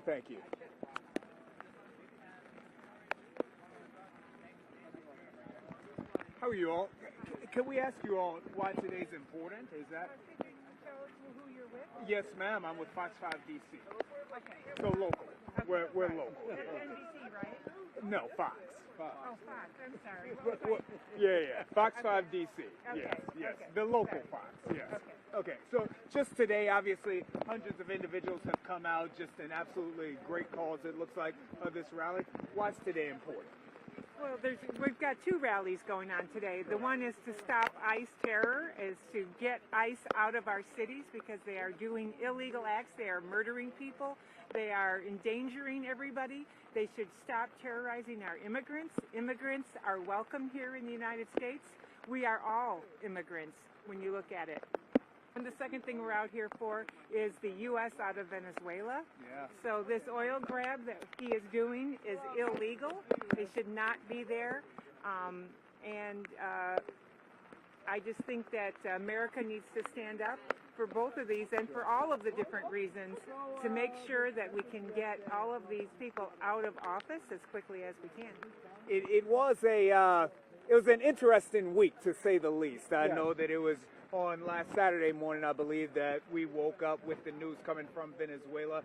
I was surprised, to be frank. I was surprised during the press conference to hear the president speak about, during the press conference, the billions of wealth that was in the ground and us going in for the oil. Was that something that took you all by surprise as well, to hear that financial implications there? Right, and the odd part is that he's turning down and stopping solar and then wind turbines, and now we're back to fighting over oil. So we're going back to Iraq, we're going back to what was 30, 40 years ago, so that we are countries that are going to fight over oil. And it's so unnecessary. Sure. We should move forward into the 21st century, and the sun is free, basically, and so is the wind. And we don't need to be fighting for oil anymore. May I interject there, too? Sure. So, December 25th, he bombed the most heavily petrol country in all of Africa, Nigeria. Wow. So then we woke up Saturday morning and he had bombed the most petrol heavy country on the American continental shelf. While his first week in office, he said that the Venezuelan crab meat is so cheap and it's inferior to ours. He started with crab meat. When that didn't make people go up in arms, then he went on to putting a ban, and then the ban didn't work, so he put a tariff on all Venezuelan shipped seafood. That didn't get the people up in arms. So then he started going into the drug cartels. So there is only one boat that he seized, one ship that he seized, and it was an oil tanker. And every other ship has been bombed out of the water. So if we don't know if they're fishing boats or if they possibly could have had some drugs. By the way, I have many Trinidadian connections. 2 of those boats were Trinidadians. Wow. And we have no issue with the small Caribbean island of Trinidad and Tobago. Wow. So this is going back into, from the beginning of his administration, within the first week of him taking the oath of office, of him already trying to start a stink on Venezuela, but 3 stinks caught nobody thinking, oh, it's horrible what's going on in Venezuela. Now, there's a difference between if you interview a Venezuelan living in the United States, those that ran away from Venezuela, and if you interview people in Venezuela. Of course, you're a local affiliate of Fox, so you're not going to be going all the way to Venezuela, but I have connections throughout South America, and I'm able to speak with my South American connections, and many of them are South Americans living away from Venezuela that were only saving money to go back in. Understood. Right. I want to push the conversation forward just briefly here. Not only Venezuela, but also now this talk about Greenland. And from individuals, experts that I've spoken with, they say that Greenland is all about the minerals, all of the resources that are in the ground, the data centers, the AI technology that we have going on. Is this a thing now in which we are going to other countries for their resources? I think it's a thing for Trump, but it's not a thing for the American people. He's doing this so he can get a power grab for himself. He doesn't really care about the American people at all. He cares about himself and how he can make himself wealthier. That's what he cares about. And for terrorizing people is what he's trying to do. He's just trying to terrorize people. The people in Greenland are up in arms about this. Denmark is up in arms about this. Europe is up in arms about this. The Americans are up in arms about this, but he's doing it anyway because it's all about power. He said in a New York Times interview that the only thing that's going to stop him is his own morality. What morality? He doesn't have any morality. He's never had any morality. So in other words, he thinks he can go unabated and just go wherever he wants. And if the Republicans don't get a spine, and by the way, I'm totally ashamed of my senators from Texas, Cornyn and Cruz. They're not standing up for the American people. They just stand up for Trump. They're chickens. Wow. And so I'll just add that if you compare, I think we look a lot more like Russia than we do like our democratic other countries in the world. And taking over countries is just what you do if you're a Russian state and you want to show your power. First of all, I thank you all for taking some time to speak with us here. My last question for you, again, obviously it's raining, it's getting cold increasingly. My feet are wet right now. I think that everyone else's is as well. What's our ultimate goal for today and for all of these rallies in total? What's the goal? Well, I think as we see more and more demonstrations across the United States, hopefully that'll bring awareness to all the topics, and there are many topics, and you've brought up several, that we get more and more people out into the streets, and we can change things. The people of the United States can change things to back a little bit how we want them. Sure. Silence implies consent, and so what we have to do as Americans and what we do today is to show that we are not consenting of what he is doing, and Americans need to know that. Silence means you're complicit with what's happening. Wow. Thank you all very much. Thank you all very much. I appreciate you. Yes, all right. Staying dry. That's what we're attempting to do. As we can see here, there's more signs as more individuals begin to make their way around. No war for oil. We will speak with. How are you, sir? Good. How are you? Can we speak to you? We just want to get a word from you in terms of why this is important today. You don't want to speak? Understood. You're standing in the rain. It's hard enough. You might as well get a reward for it. I do understand. Thank you, sir.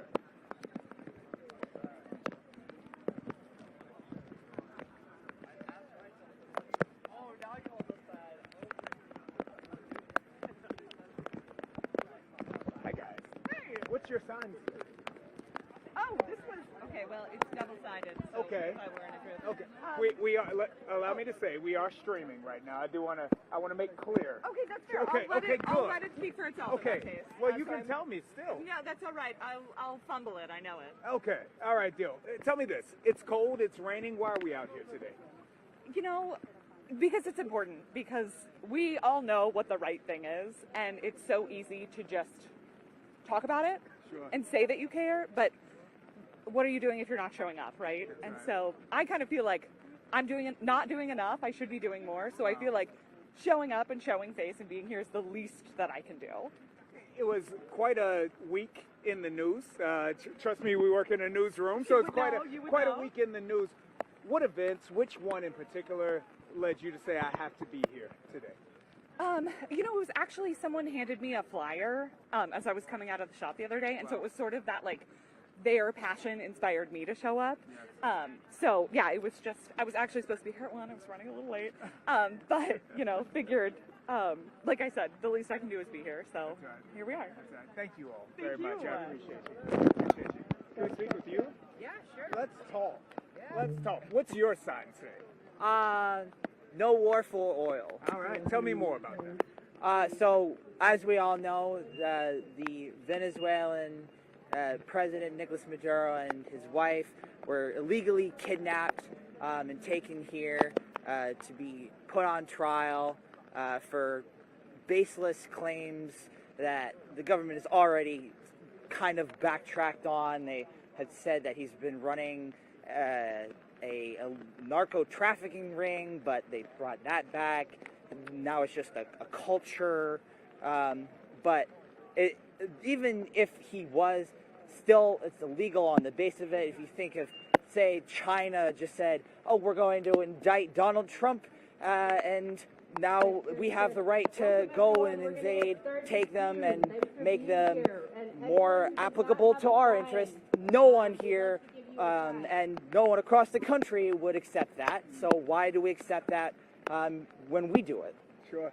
What would you say to the other side that says the people of Venezuela wanted this, that this was their will, and that President Trump and the United States just went and made that happen?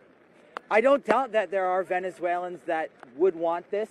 I don't support Nicolas Maduro. I do think he has got authoritarian tendencies.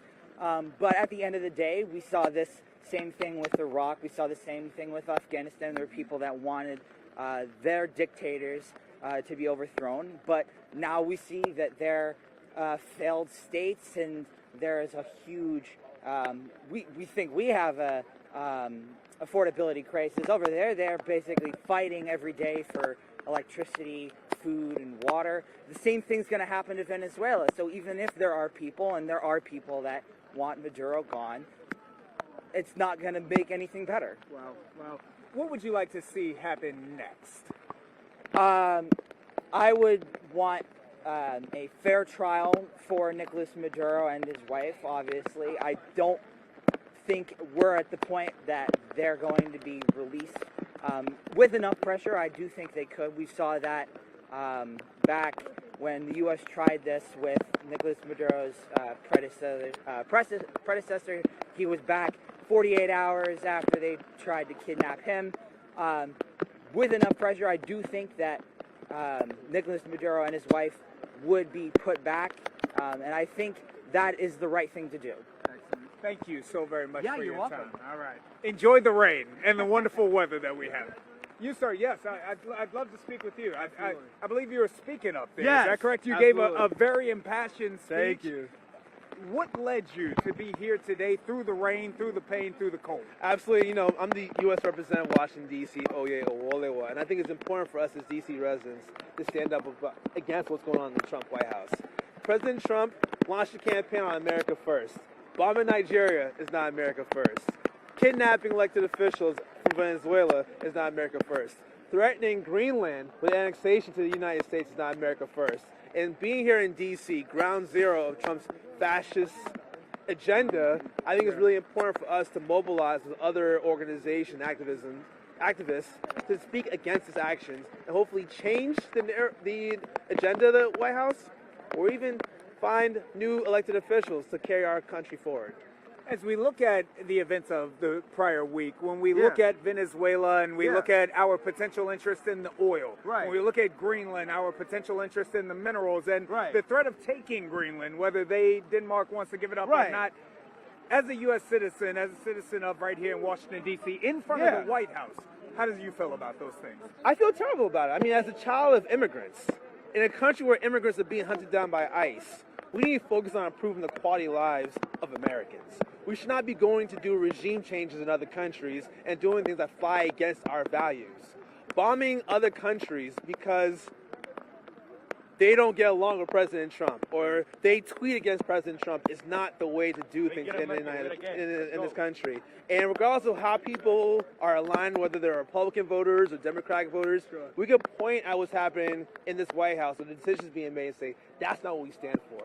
We should not be bombing other countries that are black and brown majority. We should not be going after people in this country because they're black and brown. We should not be firing federal workers who are mostly employing black women and divesting from our communities. And we're standing for that. We're standing for our futures, and we're also looking 10, 15, 20 years from now and saying, how did we fight against authoritarian actions and authoritarian regime? Kind of moving to, obviously, the great divide in this country right Yeah. now. That is the actions that went down in Minneapolis Absolutely. with the shooting. Absolutely. Ms. Good, you've got one side who sees it all in one way, the other side that sees it all in the other way. Is there a middle ground there?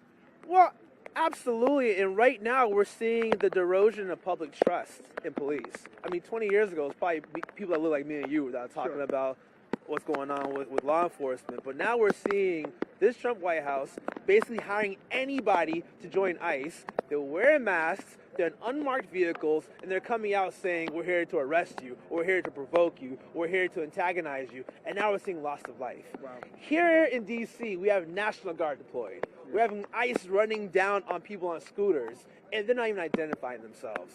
So regardless of where people fall politically, we have to point out that this is dangerous. We're having folks basically misrepresent themselves as ICE, grabbing people, and now they don't even know who's who because they're not able to identify themselves. That's not okay. That is not keeping us safe. And more importantly, we're making folks afraid to go outside, having conversations. We're afraid of even speaking to people like you because we're afraid of losing our jobs. And I believe that we're not creating a safe community. We're not living up to our First Amendment principles. We're not keeping true to the diverse country that we are, not just in our backgrounds, but also what we feel and our values. And we're trying to bring light to that, bring spotlight to people who want to speak out, truth to power, and making sure that folks like yourself are able to interview people and they're not running away from you because they're not afraid of the repercussions and the consequences of speaking their truth. That's what I'm here for. So I thank you for that. Thank Final you. question for you. Obviously, Yeah. this rally, despite the cold, despite the rain, still had hundreds of individuals come out here today Sure. for this rally. What's the goal, not only of today, but of these rallies, of this movement? The goal of today is to bring change. You know, we stand on the shoulders of those who marched in Selma with the bus boycotts. We stand on the shoulders of folks who were hiding slaves during the abolition movement. We stand on the shoulders who've been through a lot worse, quite frankly, than we're going through right now. And we pay forward to not only the future generations, but also honor those who've done the hard work so we can be here. Wow. I'm Nigerian American. I'm only here because of the Civil Rights Act of 1964. Black folks who died, black folks who marched barefoot, black folks who put everything on the line to make sure that people like my parents can come here to get education and stay here. So it's only right for me to do the same thing for those who can't come outside for themselves right now. Wow. Amazing. Thank you, brother. Absolutely. I Thank you, appreciate brother. you. Yes, sir. Appreciate you. All right. Again, as we can hear, we've got action going down. 1 second. Want to make sure everything is safe here for He has a lot to say. ourselves and everyone else. Is he over 18? Yeah, he's over 18. Are you over 18? Come speak to me.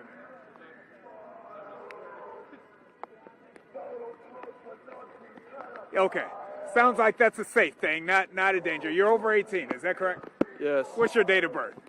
July 28, 2005. Okay, 2005. I don't do math that fast, but I think that makes you over 18. It's raining, it's cold. Why are you here today? To protest U.S. interventionism in Latin America. Why is that something that's important to you?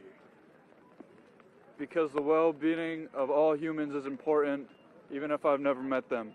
Wow. What about this week in particular?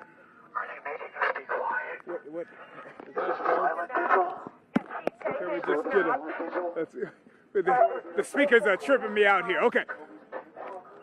What happened most recently that made it so that you had to be here today? I don't know, we got Darth Sidious walking around. I don't know if I want to be here anymore, but what made me come here? Well, it's not just me. All my friends are very concerned about what's happening in Venezuela. I think we can walk and chew gum at the same time. Two things can be true at once. Venezuela needs change, but U.S. interventionism in Latin America has never led to anything good.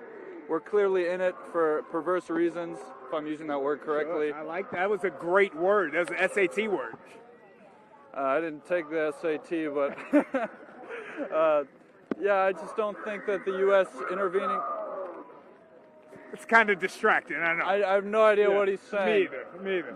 But the U.S. has destroyed Latin America, and we're clearly doing this for oil. We're saying we're going to take 30 to 50 million barrels of oil. We've already seized our fifth tanker. What's going on right now is clearly for U.S. capital. It's not for the people of Venezuela. We're threatening their vice president that if they don't do the right thing, they're going to meet a fate worse than Maduro. I don't know if you've been watching the news lately, but Maduro and his wife got kidnapped and taken to our country, and they're now facing what could be life in prison. And their country is right now under a hands-off occupation. What's a fate worse than that? Is it a full-on occupation? Are we going to murder them? What are we talking about? This is clear imperialism, and it's my opinion and the opinion of many of my friends here that imperialism is the greatest threat to humanity and is the biggest evil that we face. You can look at what we've done in Chile, in Guatemala, in Panama, in Venezuela itself in the early 1900s when we built all of those oil rigs that we've, their oil infrastructure, where we installed a U.S.-backed military-style dictator that extracted the country of its natural resources at the expense of its people. We can look at what we've done to Cuba with Batista, with Pinochet in Chile. We can look at what we've done just everywhere in the Middle East as well. We look at what happened in Iraq, and we see a lot of parallels to what's happening right now in Venezuela. And like I said, two things can be true at once. Saddam Hussein was horrible, far worse than Maduro, and he had to go. But a U.S. occupation and war in Iraq was not good for the people of Iraq, and it's something that we should try to avoid. The future of Venezuela should not be in the hands of a clearly perverse imperial country, which is the United States of America. Thank you very much. I appreciate it. Thank you very much. Thank you. All right, as we see now the crowd beginning to come back around, gathered here in front of the White House. This is the ICE must go,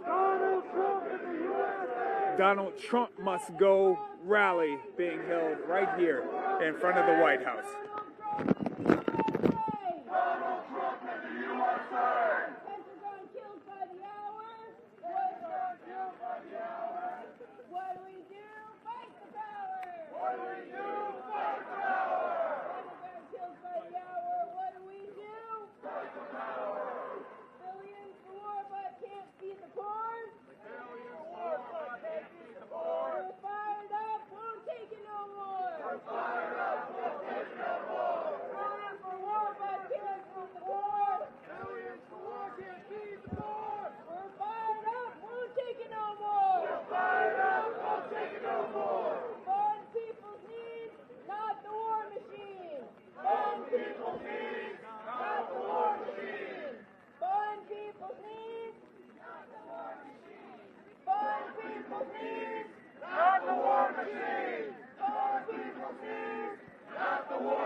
Is she just going to take it, or do you want me to hand it back over? Okay, that works. Cool. We have to turn a look live. You want to use that sound, or you want to get individual sound?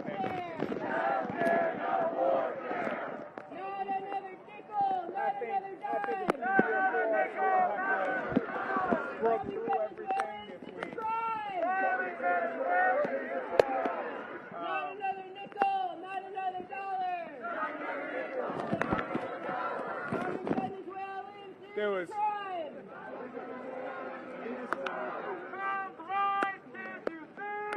You know what?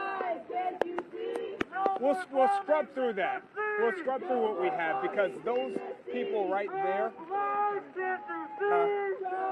What is it? Okay. Those people, those two people there, those two ladies there, and this black guy here, that's all the sound.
Pardon me, excuse me. Get into a little better position. Thank you.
Can I get the other side of your sign? Can I get the other side? I like. This is a lot of people. And I don't even know how many are behind, you know.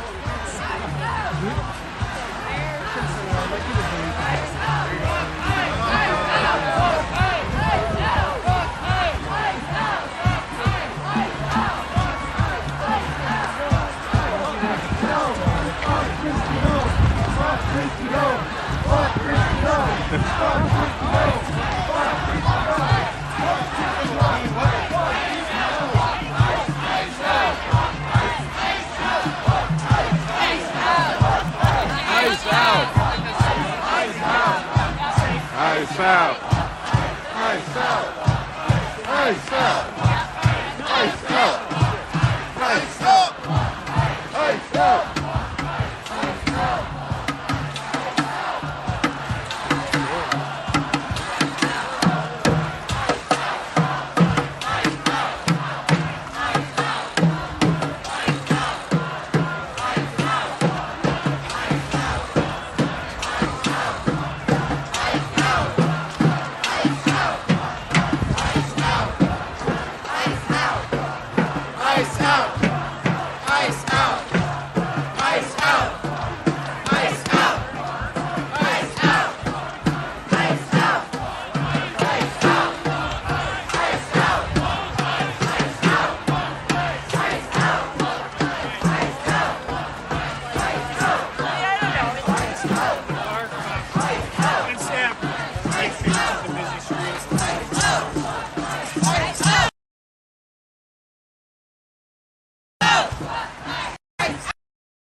Immigrants are welcome here.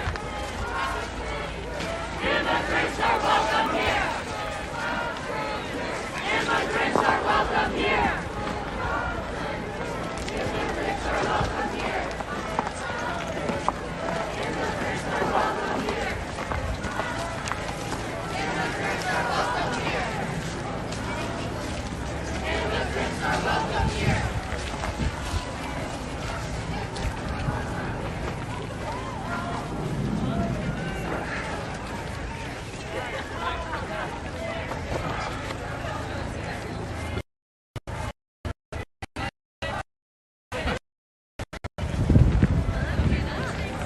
Go back over here for playing.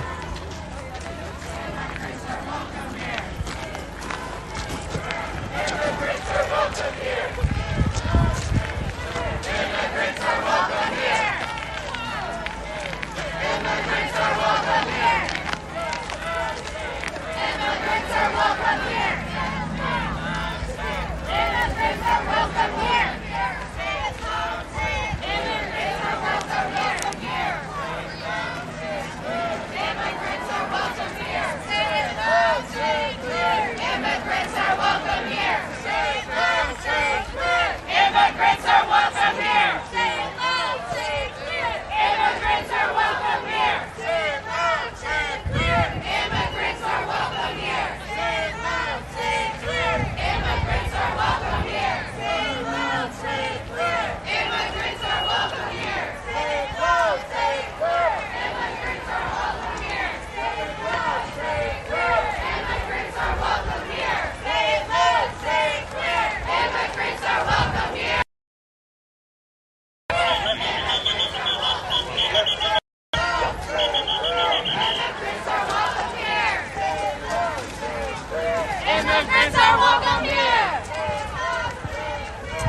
Immigrants are welcome here. Immigrants are welcome here. Immigrants are welcome here. Immigrants are welcome here. Immigrants are welcome here. Immigrants are welcome here.